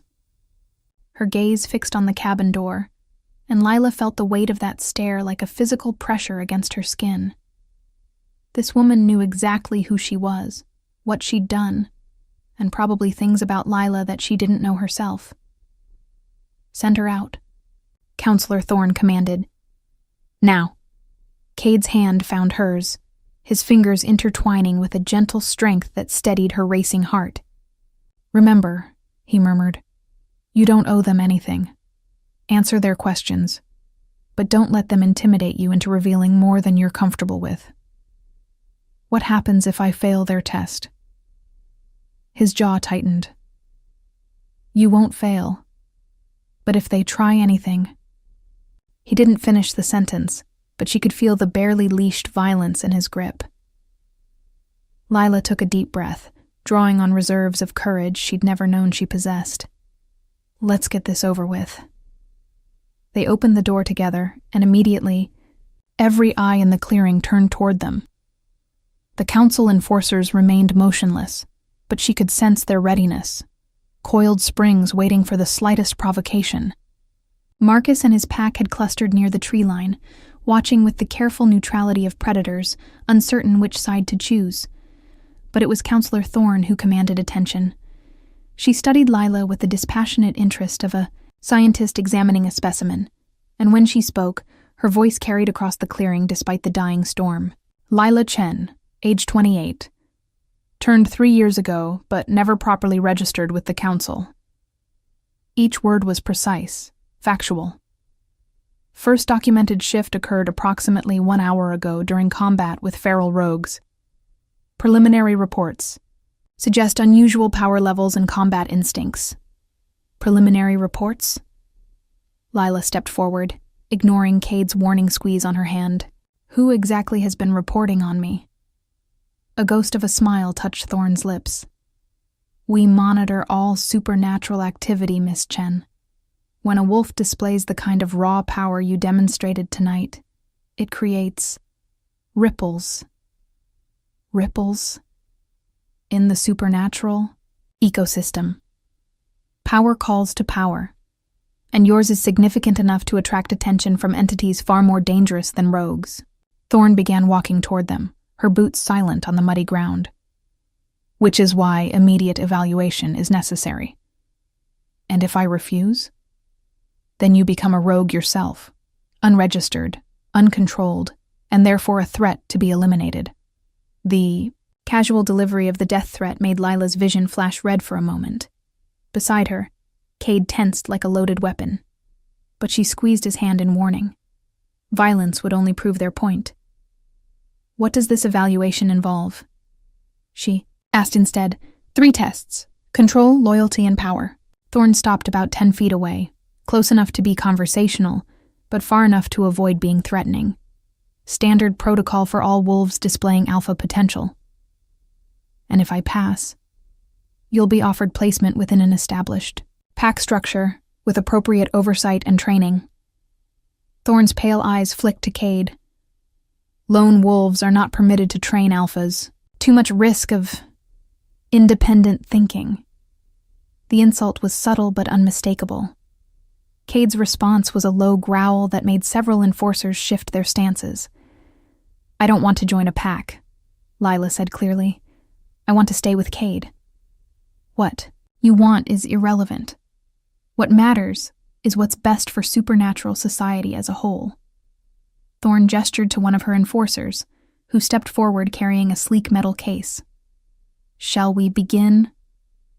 The case opened to reveal 3 objects that made Lila's blood run cold. A silver collar etched with symbols she didn't recognize. A vial of dark liquid that seemed to absorb light. And a crystal sphere that pulsed with an inner radiance that hurt to look at directly. The first test, Thorne explained, lifting the collar, measures your ability to submit to authority. Silver inhibits supernatural abilities. Wearing this will demonstrate your willingness to place the pack's needs above your own desires. Lila stared at the collar, understanding instinctively that putting it on would be a form of surrender that went far deeper than simple compliance. It would be accepting their right to control her, to define her worth, to decide her fate. No, she said quietly. I beg your pardon? I said no. Lila's voice grew stronger. I won't wear a collar for anyone. Murmurs ran through the assembled wolves. Even Marcus looked surprised by her defiance. But Thorne's expression didn't change. Perhaps you misunderstand the consequences of refusal, the counselor said. This is not a request, and this is not compliance. Lila took another step forward, feeling Cade's pride radiating through their connection. I've spent the last 3 years of my life being told what to do, what to think, how to feel. I won't start again just because you have silver and threats." "Interesting." Thorn set the collar aside and picked up the vial. "Perhaps we should proceed to the second test. This contains concentrated rogue essence, the distilled madness of wolves who've lost their humanity. Drinking it will show us whether you can resist corruption when faced with pure chaos." The liquid in the vial seemed to writhe as if alive, and looking at it made something deep in Lila's mind recoil in instinctive horror. Whatever that substance was, it was fundamentally wrong, an affront to everything natural and healthy. "That's poison," she said, "in a sense. But it's also a test of mental fortitude. Strong wolves can resist its effects. Weak ones." Thorn shrugged. "Well, we find out quickly. You want me to poison myself to prove I'm strong enough not to be poisoned by something else? I want you to demonstrate that you can face corruption without succumbing to it." Lila looked around the clearing, taking in the faces watching her. The enforcers remained impassive, but she could see calculation in their eyes, assessments of threat levels, escape routes, kill zones. Marcus looked troubled, as if he hadn't expected things to go this far. Elna appeared conflicted, torn between duty and conscience. But it was Cade's expression that decided her. He wasn't looking at her with expectation or demand. He was looking at her with absolute faith in whatever choice she made. "There's a third option," she said, turning back to Thorn. "Which is? I could demonstrate my power in a way that doesn't require submission or self-harm." Lila felt something wild and fierce rising in her chest, the same energy that had driven her transformation during the rogue attack. "You want to see what I'm capable of? Fine. But we do it on my terms." For the first time, genuine interest flickered in Thorn's pale eyes. "Go on. Single combat. Me against your best enforcer. No weapons, no tricks, no poisons. Just strength against strength." Lila's voice carried across the clearing, and she saw several wolves straighten in surprise. "If I win, you leave me alone. If you lose, you submit to council authority," Thorn finished. "Permanently." The word hung in the air like a blade. Permanent submission meant more than just joining a pack. It meant becoming property of the council, to be deployed and disposed of as they saw fit. "Lila, no," Cade said urgently. "You don't understand what you're agreeing to." "I understand perfectly." She turned to face him, letting him see the certainty in her eyes. "I understand that I'm tired of being afraid, tired of running, tired of letting other people decide what my life is worth.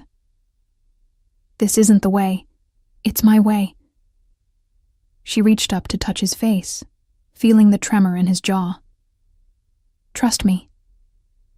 For a long moment, they stared at each other. Then Cade nodded slowly, though she could feel his terror through their connection. "I accept," Thorn said, before he could protest further. "Marcus, your best fighter against mine. Winner takes all." "Wait." Marcus stepped forward. "She's not part of my pack. I have no authority to agree to terms on her behalf." Marcus and his pack lingered a moment longer. "You're making a mistake, Lila," he said finally. "The council was your best option for protection and training." "The council wanted to collar me like a dog," she replied. "You wanted to claim me, like property. At least Cade wants me to be myself." Marcus's expression tightened. "And when being yourself gets you killed? When the rogues come back, or worse things follow the scent of power you're radiating? What then?" "Then we'll face it, together." She squeezed Cade's hand, feeling his strength flow into her through their connection. The way mates should. The word hung in the air between them, carrying implications that made several of the assembled wolves draw sharp breaths. Claiming someone as a mate was the deepest bond possible between their kind. Deeper than pack loyalty, stronger than any law. "Mates," Marcus repeated, his voice flat with disbelief. "You've known him for hours." "I've known him forever," Lila corrected. "I just didn't understand what I was waiting for until now." Elena stepped forward, her expression thoughtful. "The Guardians would still welcome you both. Our offer stands." "No," Cade said firmly. "We appreciate it, but we're done with organizations and hierarchies. We want to build something different." "What will you do?" Elena asked. "Where will you go?" Lila looked around the clearing one last time, taking in the faces of wolves who represented different paths she might have taken. Marcus with his offers of pack protection and traditional power, Elena with her promise of purpose and service to a greater cause, Thorn with her demand for submission to established order, all of them missing the point entirely. "We're going to live," she said simply. "We're going to love each other, protect what's ours, and build a life that makes us happy. We're going to prove that strength doesn't require dominance, that power doesn't require submission, and that the best pack is the one you choose for yourself." One by one, the other wolves began to disperse. Marcus left first, his expression unreadable. Elena lingered longer, studying them with professional interest before finally nodding and leading her companions back into the forest. Soon, Lila and Cade were alone in the clearing, standing amid the remnants of a confrontation that had changed everything. "No regrets?" Cade asked quietly. Lila considered the question seriously. She'd given up the protection of pack membership, the resources, of the council, the structure and belonging that came with traditional supernatural society. She was now classified as a rogue, prey to any hunter who wanted to test themselves against her power. But she was free to choose her own path, to define her own worth, to love without permission or apology. "None," she said firmly. "What, about you? Ready to be mated to the most wanted wolf in North America?" Cade's laugh was rich and warm, and completely unworried. "Love. I've been ready for that since the moment you refused to leave me bleeding in the forest." He kissed her then, soft and deep and full of promise, and as their lips met, Lila felt something shift in the air around them. A recognition, a completion, a bond that went deeper than blood or law or tradition. They were mates, partners, a pack of two against whatever the world might throw at them. And for the first time in her life, Lila Chen felt like she was exactly where she belonged. But as they walked back toward the cabin, hands intertwined and hearts full of new possibilities, neither of them noticed the figure watching from the distant tree line. A figure who'd observed the entire confrontation with calculating interest and was now reaching for a satellite phone with a smile that promised nothing but trouble. Some hunts, after all, were just beginning. Chapter 8. The Alpha awakens. Victor moved like lightning, closing the distance between them in the span of a heartbeat. His fist cut through the air where Lila's head had been, but she was already flowing away from the strike, her body responding, with reflexes she'd never trained. The crowd around the clearing was dead silent, their attention focused with the intensity of predators watching a kill, but Lila tuned them out, letting her enhanced senses expand outward until she could track Victor's movements by the displacement of air, the subtle shift in his scent that preceded each attack. He was fast, brutally efficient, and he fought like someone who'd killed more opponents than he could count, but he fought like a human. Lila let her wolf rise to the surface without fully shifting, feeling her strength multiply as supernatural power flooded her muscles. When Victor's next punch came, she caught his wrist in her hand and held it there, watching surprise flicker across his professional mask. "You're holding back," she said quietly, her voice carrying clearly in the sudden stillness. Victor's response was to drive his knee toward her ribs with enough force to shatter bone. Lila twisted, taking the impact on her hip instead, and used his momentum to throw him across the clearing. He hit the ground hard but rolled to his feet with practiced grace. "Better," she said, and this time she was the one who attacked. Fight that followed was unlike anything Lila had ever experienced. Every movement felt choreographed by instincts older than thought, her body flowing between offense and defense with a fluidity that seemed to surprise even her. Victor was skilled, experienced, ruthless, but he was also predictable in the way that came from years of structured training. Lila had no structure, no formal technique. What she had was pure, unfettered power, guided by instincts that whispered strategies in her ear like ancient secrets. She feinted left, then spun right, her claws raking across Victor's shoulder. He responded with a backhand that would have decapitated a normal human, but she ducked under it and drove her fist into his solar plexus hard enough to lift him off his feet. Impossible, she heard someone whisper from the crowd. She's toying with him. Was she? Lila paused to consider this, studying Victor as he struggled to regain his breath. She could end this fight whenever she wanted. She could feel that certainty singing in her bones. The question was whether she wanted to prove her point through dominance or through mercy. Victor settled the question for her by pulling a silver knife from somewhere in his tactical gear. The crowd erupted in protests. Even Counselor Thorne stepped forward, her pale eyes flashing with what might have been anger. This was to be unarmed combat, she said coldly. Tell that to him, Lila replied, never taking her eyes off Victor's blade. Silver would burn her, slow her healing, potentially kill her if it found the right spot. Though I have to say I'm disappointed. Is this really the best the council can offer? Victor's face flushed with rage at the insult. He came at her again, the knife weaving patterns in the air that spoke of military training and years of practice. But anger made him sloppy, and sloppiness was something Lila's instincts knew how to exploit. She waited until he committed to a thrust aimed at her heart, then moved. Not away from the blade, but toward it, inside his guard where the knife couldn't reach her. Her hand closed around his throat, and for a moment they stood frozen in a tableau of dominance and submission. Yield, she said quietly, her claws pricking the skin over his carotid artery. Victor's eyes burned with humiliation, but he was professional enough to recognize defeat when it had him by the throat. I yield. Lila released him and stepped back, ignoring the knife that clattered to the ground.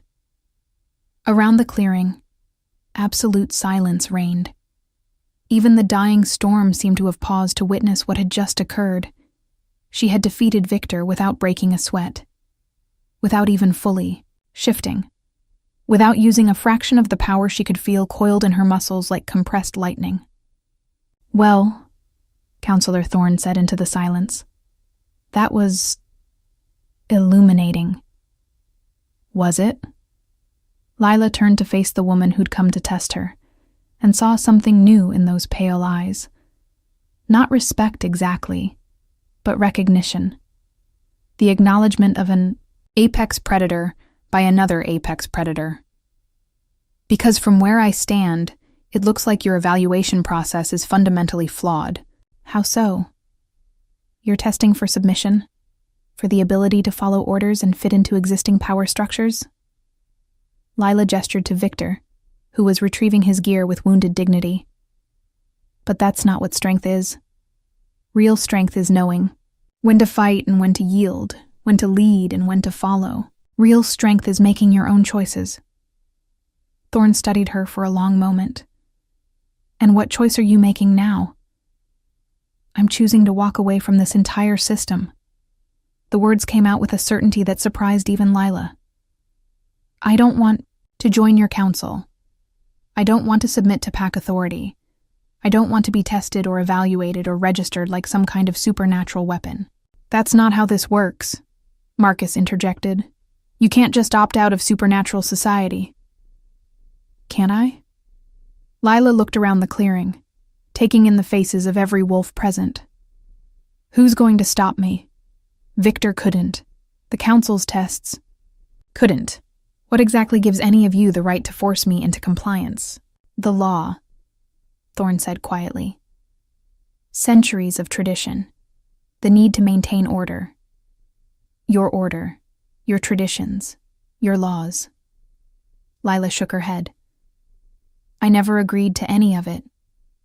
You became part of it the moment you returned. No, I became part of something bigger than your political games. Lila looked at Cade, saw him watching her with an expression of fierce pride and absolute faith. I became part of something that matters more than fear-based hierarchies and submission rituals. And what's that? Thorne's voice carried genuine curiosity now.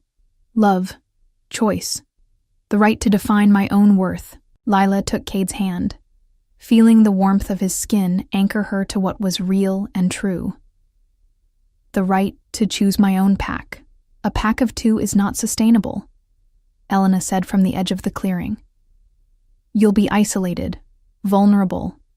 We'll be free, Cade said, speaking for the first time since the fight began. Free to live by our own rules, to protect what matters to us, to build something better than what you're offering. Thorne was quiet for a long moment, her pale eyes moving between Lila and Cade with calculating intensity. When she finally spoke, her voice carried the weight of absolute authority. The council recognizes your choice, she said formally. You are hereby declared rogue wolves, outside the protection and jurisdiction of supernatural law. Any actions taken against you will not be considered council business. The pronouncement should have been terrifying. Instead, Lila felt nothing but relief. Thank you. Don't thank me yet. Being rogue means you're on your own against everything that hunts in the dark. And there are things out there far worse than council enforcers. Thorne gestured to her team, who began packing their equipment with efficient precision. When you realize you've made a mistake, the offer to join proper pack structure will remain open. For a time. We won't be back, Lila said with quiet certainty. Famous last words. Thorne's smile was cold, but not entirely unkind. Victor, stand down. We're leaving. The enforcer looked like he wanted to protest, but discipline won out over wounded pride. Within minutes, the council team had melted back into the forest with the same silent efficiency they'd displayed on arrival. Done, Cade said immediately. Second, everyone fights when Haven is threatened. No exceptions, no conscientious objectors, no matter what species is doing the attacking. Understood, Lila agreed. Third, and this is the big one, no reproduction. Without community approval, Haven can only support so many residents, and babies mean long-term commitment to the community's survival. The last condition made Lila's chest tighten unexpectedly. She and Cade hadn't discussed children, hadn't even considered what their future might look like beyond escaping immediate threats. But the idea of needing permission to start a family felt uncomfortably like the council's attempts to control her choices. That's, she began. Practical, Marge said firmly. Haven exists because everyone puts the community's survival above their individual desires. It's not about control. It's about making sure there are enough resources to go around and enough fighters to protect what you've built. How many people live there? Cade asked. About 300 last count. Roughly half shifters, quarter vampires, quarter everything else. Marge finished her coffee and stood. They've been watching the situation here, by the way. Your little display with the council enforcer has already reached Haven's leadership. And they're impressed. Powerful lone wolves who can handle themselves in a fight, but aren't interested in conquest. That's exactly what they need. Marge moved toward the door, then paused. But they're also cautious. You'd have to prove yourselves before being accepted as permanent residents. How? Lila asked. Marge's smile held a hint of mischief. By surviving the journey there. Word is already spreading about your location, and the routes north aren't exactly safe for traveling wolves. Consider it a field test. With that ominous statement, she headed for the door. Marge, Lila called after her. Why are you helping us?" The older woman paused, her expression softening. "Because 40 years ago, I was a young witch running from a coven that wanted to use my power for things I couldn't stomach. A rogue wolf named James Morrison found me bleeding in a forest and carried me to safety." Lila felt Cade go rigid beside her. "Morrison?" "Your grandfather," Marge said gently. "He saved my life, helped me find my place in the world. This is me, paying that debt forward." She was gone before either of them could respond, leaving them alone with the weight of that revelation and the decision that lay before them. "Your grandfather helped her," Lila said finally. "He helped a lot of people." Cade's voice was thick with emotion. "It's why he was cast out of his original pack. He kept interfering in supernatural politics, helping refugees and rogues instead of maintaining proper boundaries. Sounds like it runs in the family. Apparently." He pulled her into his arms, burying his face in her hair. "What do you think about Haven?" Lila considered the question seriously. They could stay here, try to build a life in isolation, constantly looking over their shoulders for the next threat. Or they could risk the journey north, toward a community that might offer them something they'd never had. A place where they could belong without compromising who they were. "I think," she said slowly, "that I'm tired of running from things. Maybe it's time to run toward something instead." Cade's arms tightened around her. Together, always together. Outside, storm clouds were gathering again, and Lila could smell rain on the wind. But for the first time since her world had turned upside down, she wasn't afraid of the weather. They had each other. They had a destination. And they had the kind of love that could weather any storm. All they had to do was survive the journey. As if summoned by her thoughts, a howl echoed from the forest, distant but unmistakably hostile. It was answered by another, then another, until the morning air filled with the sounds of a pack on the hunt. "So much for a peaceful breakfast," Cade muttered, already moving toward his clothes. Lila smiled, feeling her wolf stir eagerly in response to the challenge. When have we ever done peaceful? The hunt was coming to them. Good. It was time to show the supernatural world exactly what a mated pair of rogue wolves could do. Chapter 9. Dawn of a New Pack. 3. Days later, Lila woke to the sound of rain pattering softly against the cabin windows and the warmth of Cade's arm around her waist. For a moment, she lay still, savoring the simple pleasure of belonging somewhere, not just in a place, but with a person who saw her exactly as she was and loved her for it. The mating bond had settled into something deeper than she'd expected. It wasn't just emotional or physical, though both aspects left her breathless. It was a constant awareness of Cade's presence, even when he was out of sight. She could feel his contentment as he dozed beside her, could sense the steady rhythm of his heartbeat like an echo of her own. "Good morning," he murmured against her neck, his voice rough with sleep. "Is it good?" she asked, stretching languidly in his arms. "No council enforcers on the porch? No pack challenges? No mysterious figures lurking in the forest?" His arms tightened around her. "No mysterious figures that I can detect, though I've been thinking about that." Lila turned in his embrace, studying, his face in the gray morning light. Over the past 3 days, she'd learned to read the subtle signs of his moods, the way his eyes darkened when he was worried, the slight tension in his jaw when he was holding something back. "What kind of thinking?" she asked. "The kind that involves us not staying in one place too long." He sat up, running a hand through his dark hair.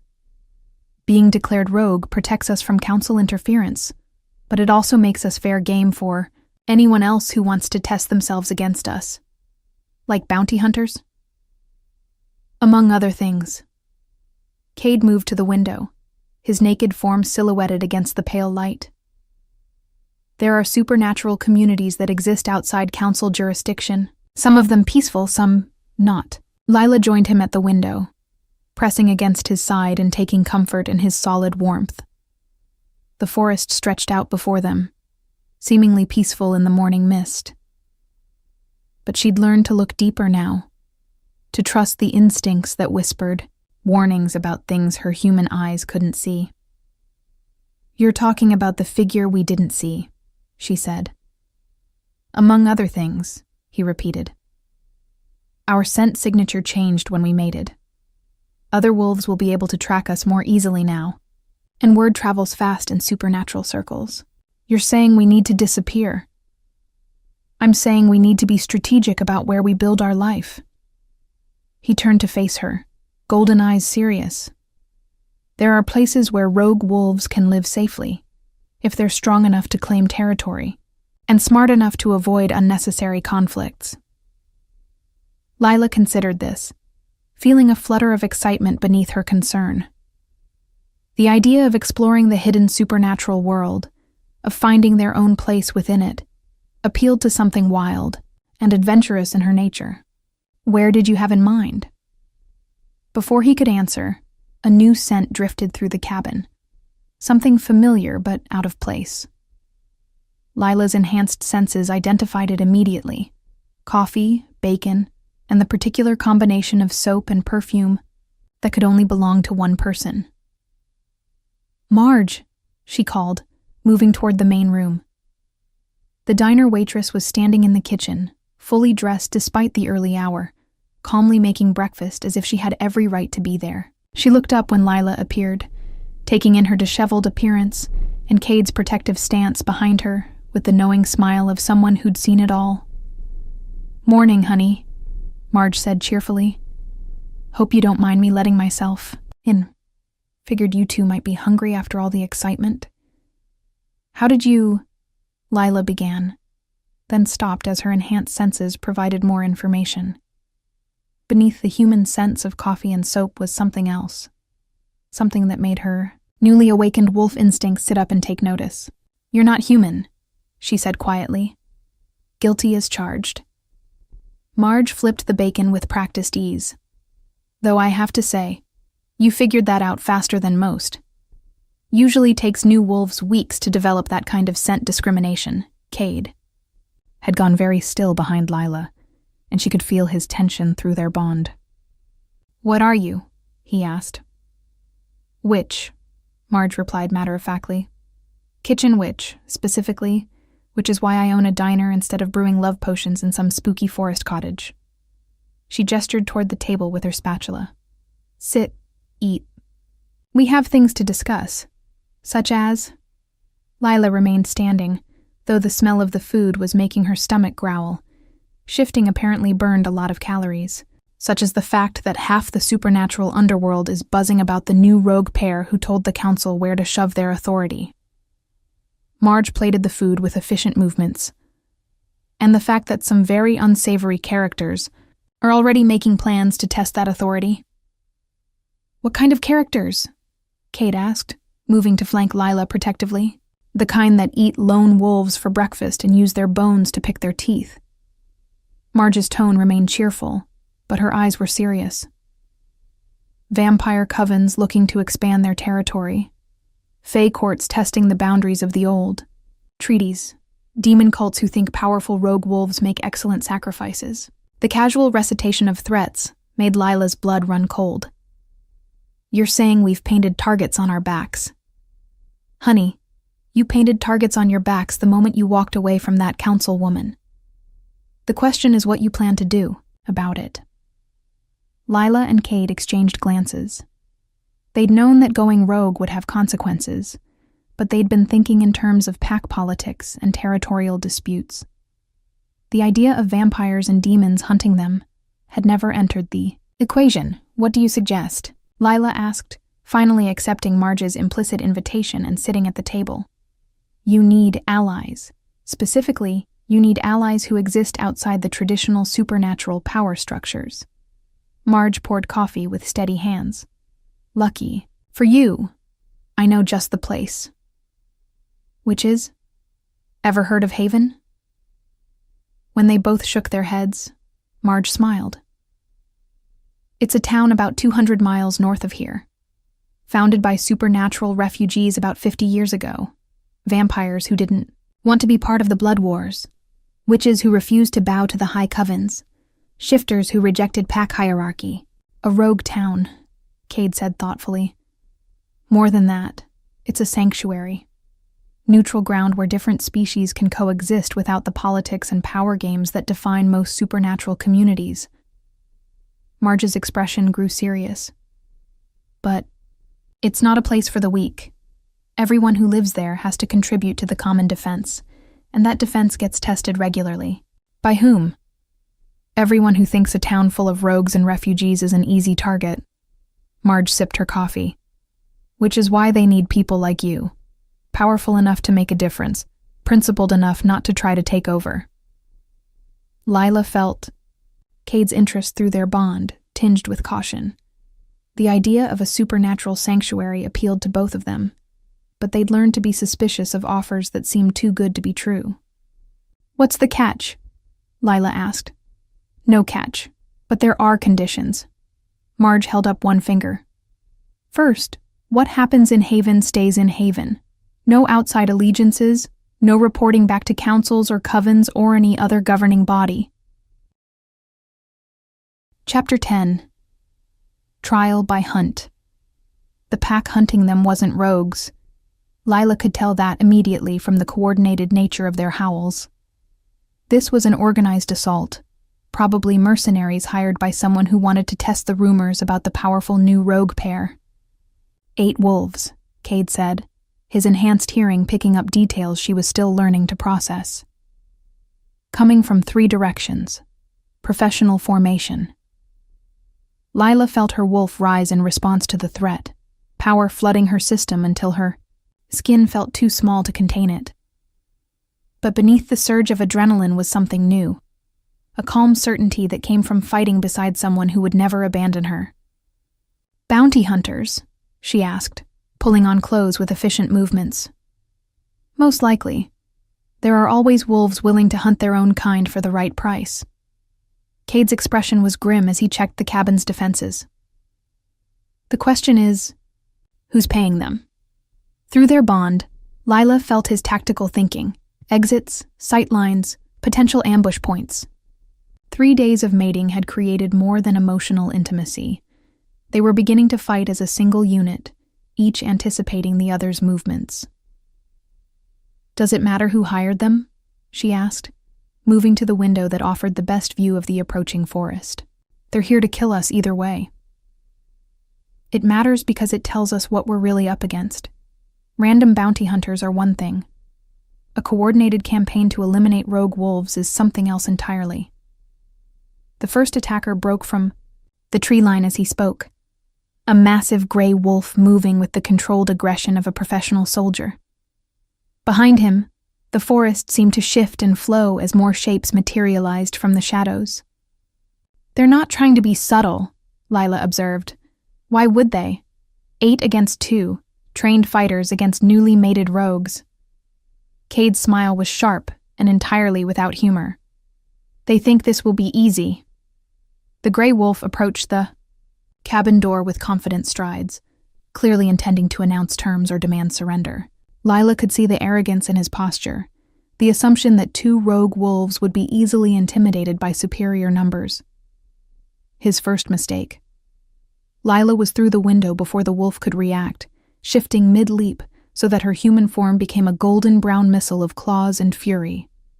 She hit him at full speed, driving him backward into the muddy clearing, her momentum carrying them both into a rolling tangle of violence. Behind her, she heard glass breaking as Cade followed her through a different window, his darker wolf form, intercepting 2 attackers who'd been trying to flank them. The gray wolf under her was strong, experienced, and completely unprepared for the ferocity of her assault. She was smaller than him, but speed and anger made up for the size difference. Her claws raked across his throat before he could properly defend himself, and his surprised yelp was cut short by the wet sound of tearing flesh.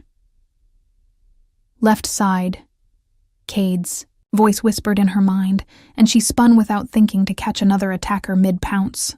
The mental connection between them was seamless now, allowing them to coordinate their movements without spoken words.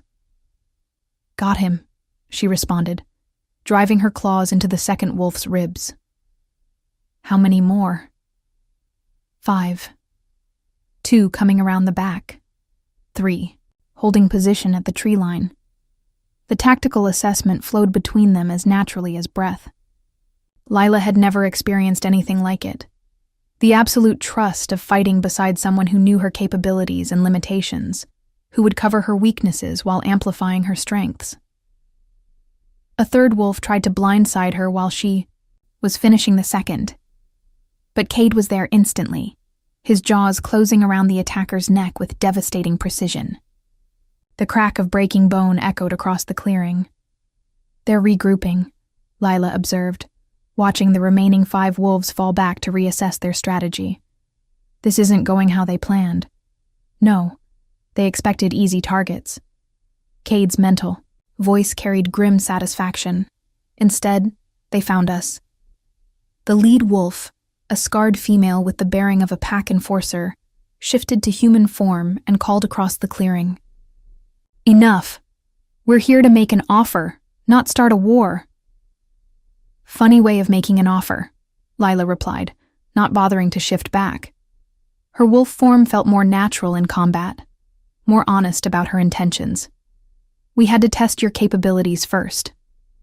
Our employer wanted to know if the rumors were true. And Cade padded to Lila's side, presenting a united front. "They're true." The female wolf's eyes flicked to her fallen packmates with professional assessment rather than grief. "You killed 3 experienced fighters in less than 2 minutes. That's impressive." "It's efficient," Lila corrected. "What's this offer?" "Our employer would like to meet with you, discuss possible employment opportunities for wolves of your particular talents." Lila felt Cade's amusement through their bond. The idea that someone thought they could be hired after sending assassins to test them spoke to a staggering level of arrogance. "Employment doing what?" Cade asked. "Eliminating problems. Specifically, supernatural problems that resist conventional solutions." The woman's smile was cold. "There's good money in it, and the work comes with protection from both council interference and other bounty hunters." "Protection," Lila repeated, "from the same people who just tried to kill us." "Business is business. We were paid to test you, not necessarily to eliminate you. Though I admit, most targets don't survive the testing phase." The casual admission made Lila's vision flash red. These wolves killed for money, without conscience or consideration for the lives they destroyed. They represented everything she'd come to despise about supernatural politics: power without responsibility, strength without honor.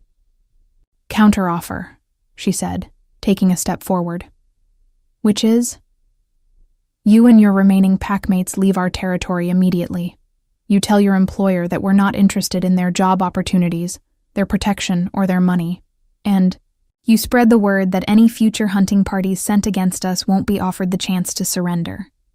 The woman's expression hardened. "That's not very diplomatic." "I'm not feeling diplomatic." Lila let her wolf's predatory nature show in her stance, her scent, the way she held her head. "I'm feeling territorial. And right now, you're trespassing on territory that 3 of your packmates died trying to claim." For a moment, the clearing was silent except for the sound of rain beginning to fall. The remaining wolves shifted nervously, clearly recognizing that their tactical advantage had evaporated, along with their fallen packmates. "You're making enemies," the woman warned. "We're making a statement," Cade corrected. "The statement is that rogue wolves aren't easy prey. Pass that along to whoever hired you." The enforcer studied them for another long moment, then gestured to her remaining packmates. "We'll deliver your message. But this won't be the last hunting. Party sent against you." "We know," Lila said quietly. "We're counting on it." The surviving wolves melted back into the forest with the same professional efficiency they'd shown in their approach. leaving Lila and Cade alone in the clearing with 3 corpses and the growing certainty that their problems were just beginning. "Well," Cade said, shifting back to human form. "That went about as well as expected. Better, actually." Lila joined him in human form, though she kept her enhanced senses extended for signs of additional threats. "We learned that someone specific is targeting us, not just random bounty hunters looking for easy money." "True. The question is whether it's connected to the Council's declaration that we're rogues, or something else entirely." Lila considered this as they walked back toward the cabin. The attack had been too organized, too well funded to be a simple bounty hunt. Someone with resources and connections had specifically wanted them tested, which meant someone was planning for them to survive the encounter. "You're thinking what I'm thinking," Cade said, reading her expression. "That this was a job interview." She nodded grimly. "They wanted to see what we could do in combat, how we worked together, whether we were worth recruiting. Which means they'll be back, with better offers, bigger threats, or both." The realization settled over them like a cold weight. They'd wanted freedom from supernatural politics, but their very existence as powerful rogue wolves made that impossible. There would always be someone trying to use them, control them, or eliminate them as a threat. "Haven's looking better by the minute," Lila said. "Agreed. How soon can you be ready to travel?" She looked back at the cabin that had become their first real home together, where they'd discovered the depths of their connection and learned to fight as a mated pair. Leaving felt like abandoning something precious, but staying felt like signing their death warrants. 20 minutes, she said firmly. "We take what we can carry and leave the rest."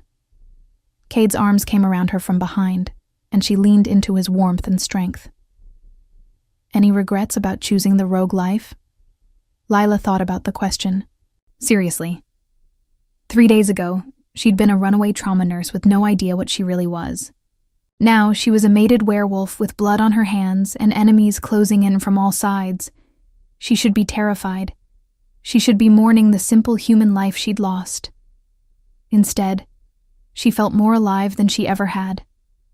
"None," she said, turning in his arms to kiss him fiercely. "Though I'm starting to think we should have asked Marge for directions to Haven." "I know the way," he said against her lips. "My grandfather mentioned it once, years ago. Said it was a place where wolves could be themselves without apology." "Sounds perfect. It will be. As long as we can get there alive." Outside, thunder rumbled across the mountains, and new scents began to drift on the wind. Scents that spoke of different predators, different threats, different hunts beginning in the darkness between the trees. Their enemies weren't done with them yet. But then again, they weren't done fighting either. 20 minutes later, they were running north through the forest, side by side in wolf form, carrying everything they owned in packs secured to their backs. Behind them, smoke rose from the cabin they'd set ablaze to deny it to anyone who might try to use it as a base for hunting them. Ahead lay 200 miles of dangerous territory, filled with predators who would see them as either prey or threats, to be eliminated. And beyond that, if they were strong enough and lucky enough to survive the journey, lay the promise of a place where they could build a life worth living. Together, they ran toward whatever future awaited them, their howls harmonizing, in a song of defiance that echoed across the mountains long after they'd disappeared into the storm. "Smart girl, I like that." The woman finished her drink and stood. "I want safe passage through Haven when I get there. Vouched for by a mated pair powerful enough to make the Guardians nervous." "You're going to Haven too?" "Eventually. But I'm in no hurry to deal with the gauntlet they make travelers run." She extended a hand that felt like touching starlight. "Seraphina. And before you ask, yes, that kind of angel. The fallen kind." "Angel. Fallen angel." Lila's mind reeled as she shook. hands with a being that belonged in mythology textbooks, not mountain town bars. "Lila, this is Cade, and yes, we can vouch for you in Haven." "Excellent." Seraphina's smile turned genuine. "Meet me behind the inn in 20 minutes, and bring whatever weapons you have. The tunnels don't just hide you from surface threats." She was gone before they could ask what she meant by that, leaving them alone with the weight of another impossible decision. "Fallen angel," Cade said quietly. "Just when I thought this night couldn't get any stranger. She's offering us a way past the Guardians. That's worth the risk." "Is it? We don't know anything about her, her motivations, or what she's really running from." Lila considered this, then looked toward the window where she could still see the Guardians maintaining their watch. "We know she wants the same thing we do, safe passage to Haven, and right now, she's the only option that doesn't involve surrendering to Elena's people, or fighting our way through half the supernatural underworld." Cade was quiet for a moment, then nodded. "Underground it is, though I have a feeling we're going to regret this." "Maybe, but at least we'll regret it together." His hand found hers across the small table, warm and steady and absolutely certain. Always together. Outside, storm clouds were gathering again, and Lila could smell rain on the wind. But for the first time in days, she wasn't worried about the weather. They had each other. They had an ally, however mysterious, and they had a path forward that didn't involve surrender or compromise. All they had to do was survive whatever lived. In the tunnels beneath the mountains, how hard could it be? As if in answer to her thought, something howled in the distance. Not a wolf this time, but something older and hungrier and completely unnatural. The sound made every supernatural being in the bar fall silent for a moment, listening to echoes that seemed to come from deep underground.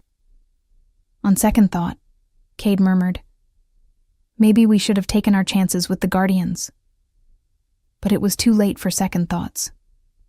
Seraphina was waiting for them in the alley behind the inn, her form wreathed in shadows that moved independently of the wind. In her hand was a map drawn on what looked like human skin, and her smile promised nothing but trouble. "Ready for an adventure?" she asked.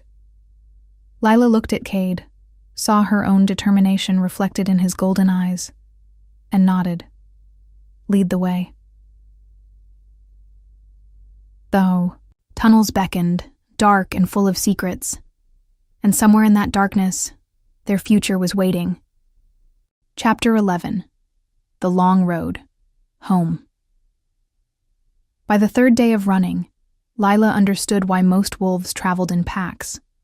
The territory between their former cabin and Haven was a patchwork of competing claims. Vampire covens, fey courts, witch circles, and various pack territories that shifted like the weather. Navigating it required constant vigilance, the ability to read territorial markers that ranged from subtle to deadly, and the kind of supernatural stamina that came from being perfectly in tune with your wolf form. Fortunately, 3 days of constant travel had taught them to move as a single unit. Where Cade's experience read the political landscape, Lila's instincts detected immediate threats. Where her enhanced senses picked up approaching danger, his tactical knowledge found them routes around it. They'd avoided 2 vampire hunting parties, skirted the edge of what felt like fey territory, and put serious distance between themselves and whoever might be tracking them from the south. But they'd also burned through most of their supplies and pushed their bodies to the limits of supernatural endurance. "We need to stop," Lila said, as they crested a ridge that offered their first clear view in hours. Below them, a valley stretched toward the horizon, dotted with the lights of what looked like a small town. Agreed. Cade shifted to human form beside her, consulting the hand-drawn map Marge had slipped into their supplies. This should be Cedar Falls. Neutral territory, supposedly. Supposedly? It's a border town. Technically neutral, but everyone who lives there has allegiances somewhere. He studied the valley with the careful attention of someone who'd learned not to trust appearances. "We should be able to find food and shelter for the night. but we'll need to be careful about who we trust." Lila nodded, too tired to argue. Her wolf form could run for days without stopping, but maintaining the heightened alertness necessary for traveling through hostile territory was exhausting. She needed real sleep, real food, and a few hours where she didn't have to be ready for violence at any moment. "Together?" she asked, the question carrying more weight than just their approach to the town.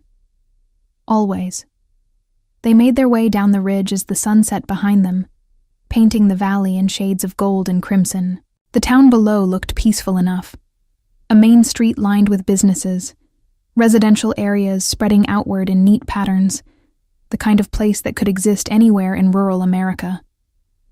But as they drew closer, Lila's enhanced senses began, picking up details that marked Cedar Falls as anything but normal. The scents were too varied, too complex, wolf and vampire and something else she couldn't identify. The sounds carried undertones of languages that predated English by centuries. And there was a quality to the shadows that suggested they might contain more than empty air. "Supernatural hub," Cade confirmed quietly. "This is where different species come to do business with each other." "Legal business?" "Define legal." The main street bustled with activity despite the late hour. Lila caught glimpses of figures that moved with inhuman grace, eyes that reflected light like mirrors, conversations conducted in whispers that still somehow carried clearly in the night air. A supernatural market, she realized, neutral ground where enemies could trade without violence. "The inn," Cade said, pointing to a building that looked like it had been standing since the town's founding. Neutral ground within neutral ground. No violence allowed inside, no questions asked about what brought you here. The Crossroads Inn lived up to its name. The common room buzzed with conversations in at least 6 different languages, and Lila could identify wolf, vampire, and fey scents among the patrons. At a corner table, 2 figures in expensive suits discussed something that involved frequent references to territories and blood rights. Near the bar, a woman whose pale skin seemed to glow in the lamplight negotiated what sounded like a weapons deal with someone whose voice carried the harmonics of barely contained power. "Friends of yours?" the desk clerk asked when they approached, to request a room. He was human, but the way he looked at them suggested he knew exactly what they were. "We're just passing through," Lila replied. "Course you are.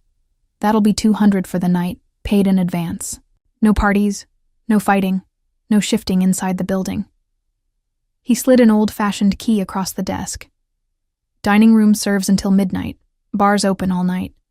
Try not to start any wars while you're here." Their room was on the 2nd floor, small but clean, with windows that offered a view of the town's main thoroughfare. Lila collapsed onto the bed with a groan of relief, feeling muscles she'd forgotten she had protest the sudden stillness. "Shower first," Cade said, though he looked as exhausted as she felt. "Then food. Then we plan the rest of the route to Haven." The shower was a luxury she hadn't realized she'd missed. 3 days of running through forests, sleeping rough, and living off whatever small game they could catch had left her feeling like she'd been ground down to her essential elements. The hot water was a reminder that comfort still existed in the world. When she emerged, she found Cade standing by the window, his expression troubled.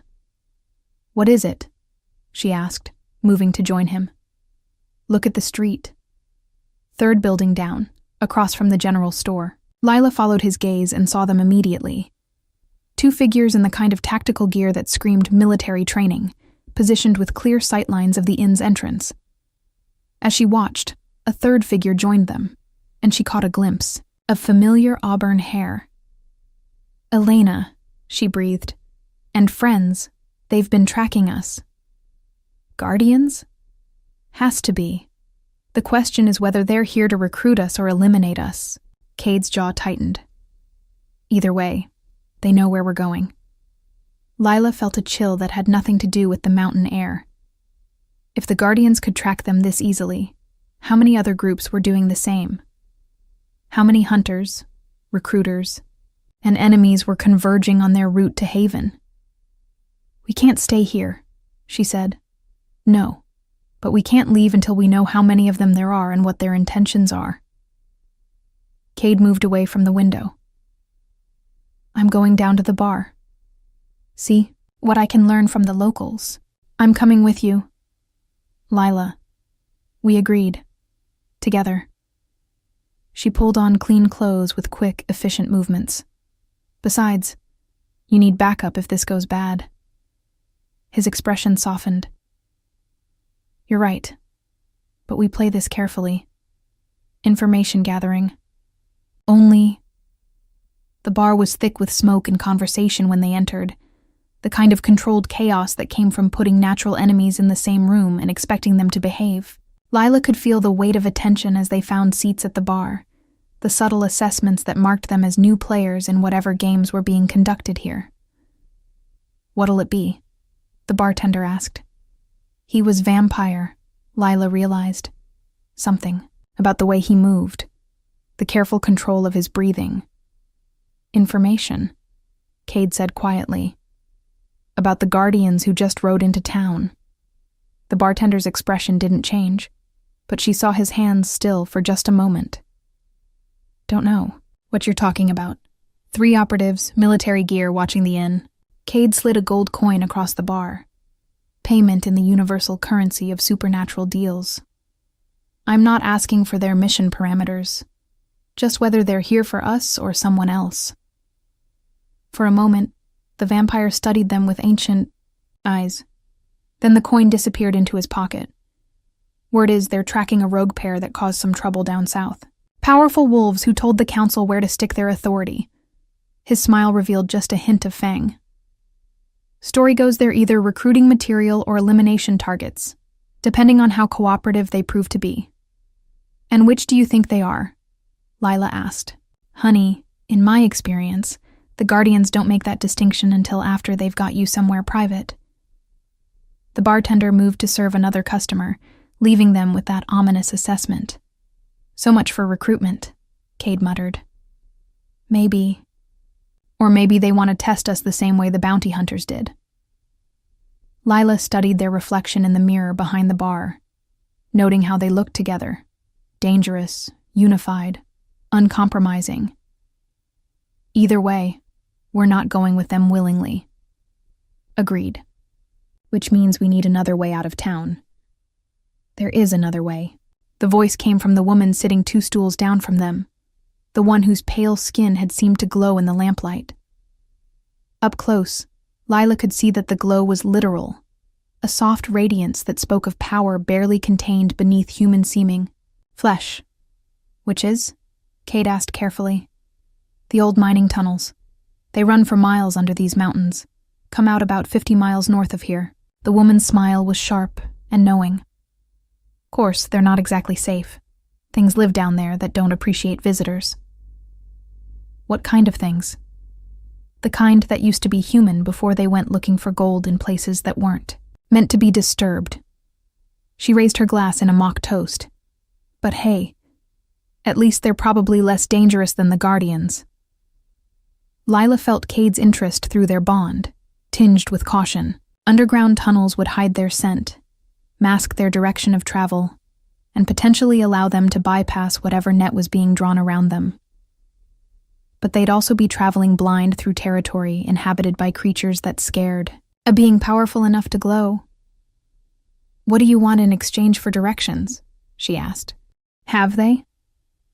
Or have they simply been occupying land that was never legally transferred? Aurelius's mental voice carried dark amusement. Pack law is very specific about territorial inheritance, young Morrison.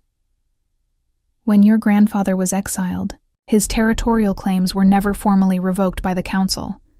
They simply overlooked them. What are you saying? I'm saying you have a legal claim to several thousand acres of prime mountain territory, and that claiming it would give you something the council, the Guardians, and every bounty hunter in North America would have to respect. A power base, Lila breathed, understanding immediately. Exactly. Territory means resources, defensive advantages, and most importantly, legitimacy. The Shadowmere Pack may have been using the land, but they have no legal right to it if the Morrison bloodline reclaims its inheritance. The possibility hung in the air between them like a challenge. Instead of running to Haven as supplicants, they could claim their own territory, build their own sanctuary, create something that belonged entirely to them, but it would mean fighting for it. The Shadowmere Pack won't give up 30 years of occupation without a war, Cade pointed out. No, Aurelius agreed. They won't. But you defeated council enforcers and professional bounty hunters with contemptuous ease. What makes you think a pack of territory squatters will prove more challenging? Lila looked at Cade, saw the war between hope and fear playing out across his features. This was bigger than anything they'd considered, more dangerous than any choice they'd made. It was also exactly what they needed.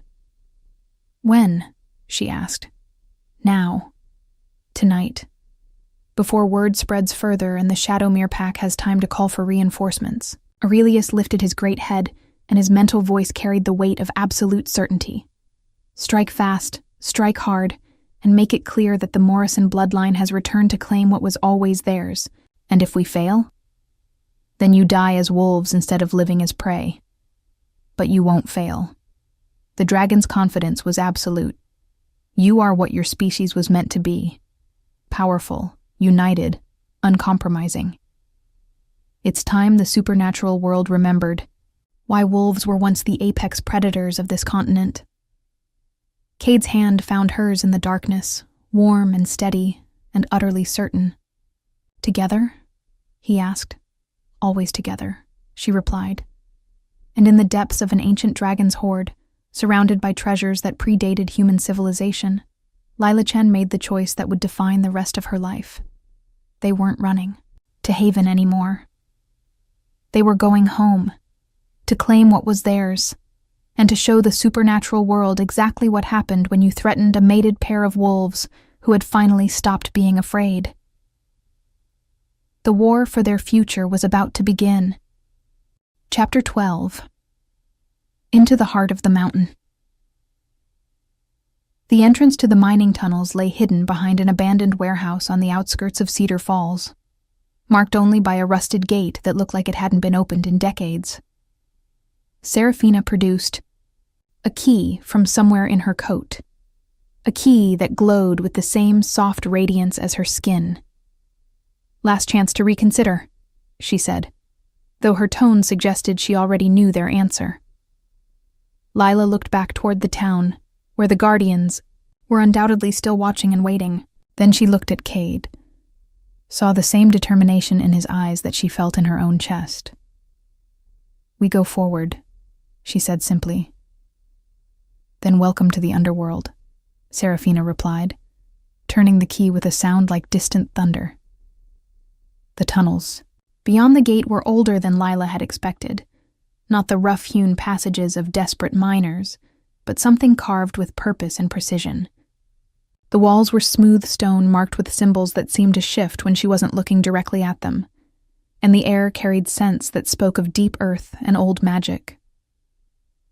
These weren't made for mining, Cade observed, his voice echoing, strangely in the confined space.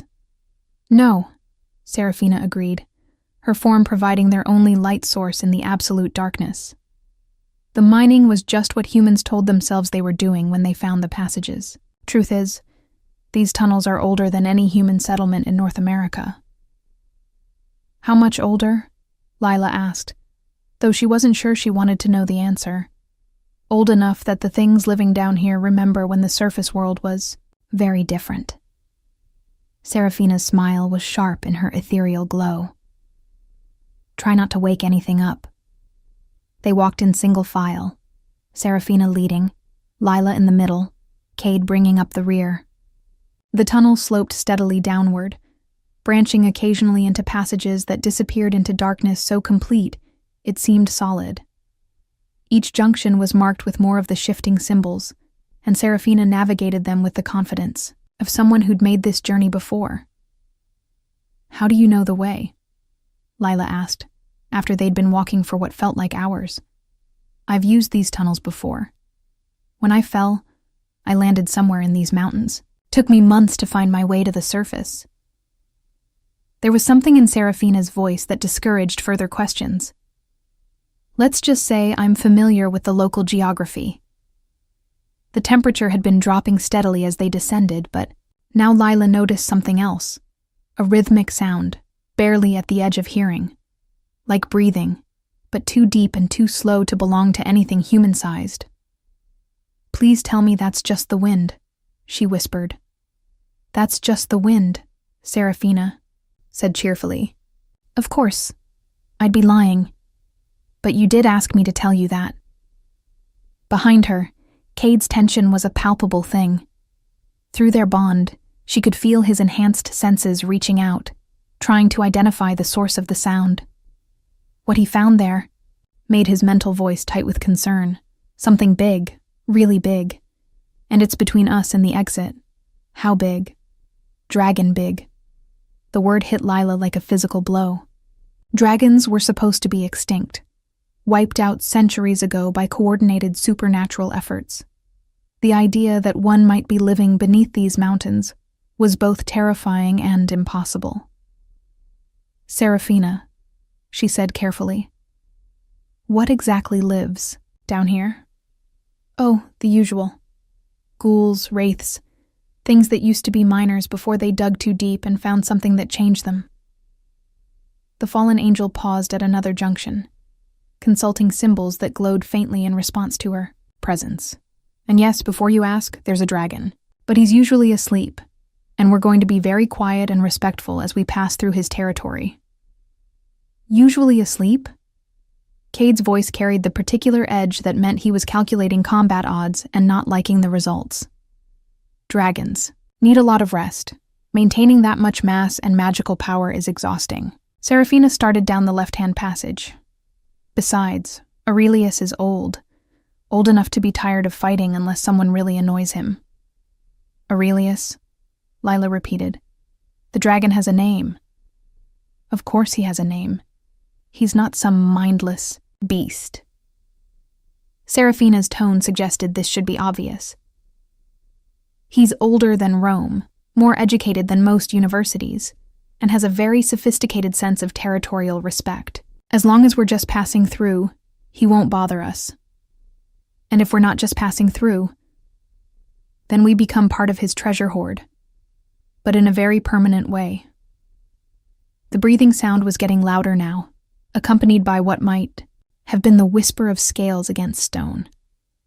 The tunnel had widened into something that could generously be called a cavern, though the darkness beyond Serafina's glow made it impossible to judge the true size. Stay close, she whispered. And whatever you do, don't touch anything that looks valuable. Dragons are very particular about their possessions. They crept forward into the vast space, and gradually Lila began to make out shapes in the darkness. Piles of gold coins that caught and reflected Serafina's light, jeweled weapons arranged with museum-quality care, artifacts that radiated power even from a distance. And in the center of it all, a shape so massive that Lila's mind initially refused to process it as a living creature. Aurelius was easily 100 feet long, his scales dark as midnight but shot through with veins of gold that pulsed with each breath. His head was larger than most cars, resting on front paws that could have crushed buildings. Even asleep, he radiated an aura of ancient power that made Lila's wolf instincts cower, in submission. Beautiful, she thought, unable to help herself. One enormous eye opened, regarding her with intelligence that predated human civilization. Yes, a voice whispered in her mind, dry as desert wind and infinitely amused.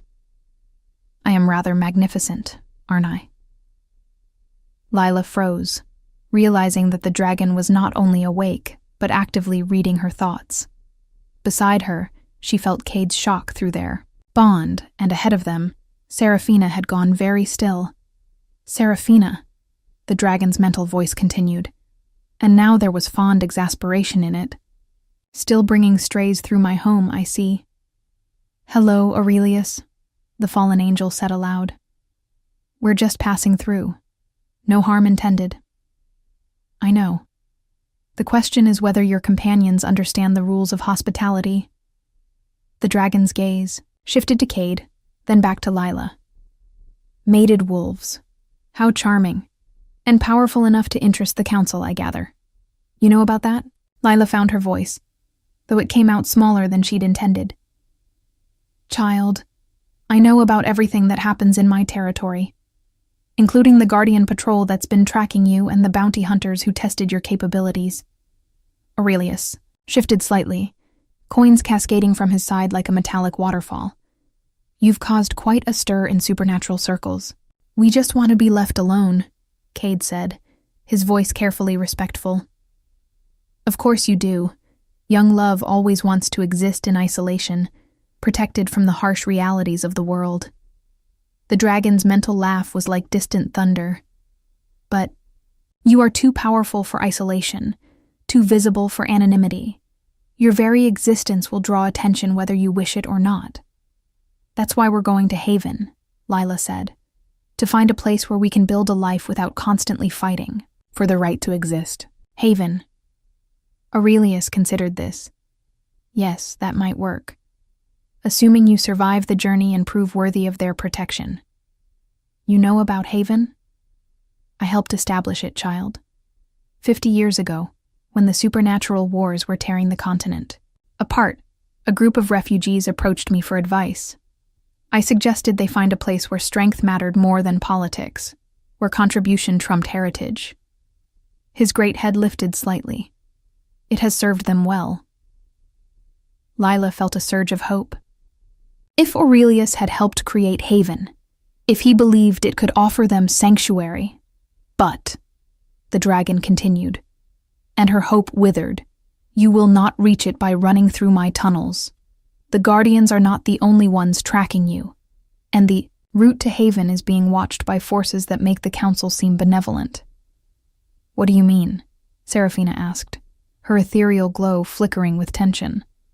I mean that someone has put a bounty on this mated pair that has attracted attention from the worst elements of supernatural society. Vampire covens, demon cults, fey courts that see them as potential weapons or threats to be eliminated.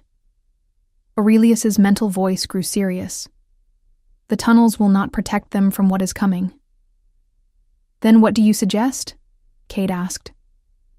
The dragon was quiet for a long moment, his ancient eyes studying them with an intensity that felt like being dissected by starlight. I suggest you stop running, he said finally. Stop hiding. Stop apologizing for your power and start using it. Use it how? By making a statement so clear, so definitive, that every supernatural being in North America understands exactly what it means to threaten you. Aurelius's smile revealed, teeth like crystalline daggers. By going home. Home. Lila's voice cracked on the word. We don't have a home. We burned the cabin. Not that home. Your real home. The place where this all started. The dragon's gaze shifted to Cade. Your grandfather's territory. The pack lands your family was driven from decades ago. Cade went rigid. That territory belongs to the Shadowmere pack now. They've held it for 30 years.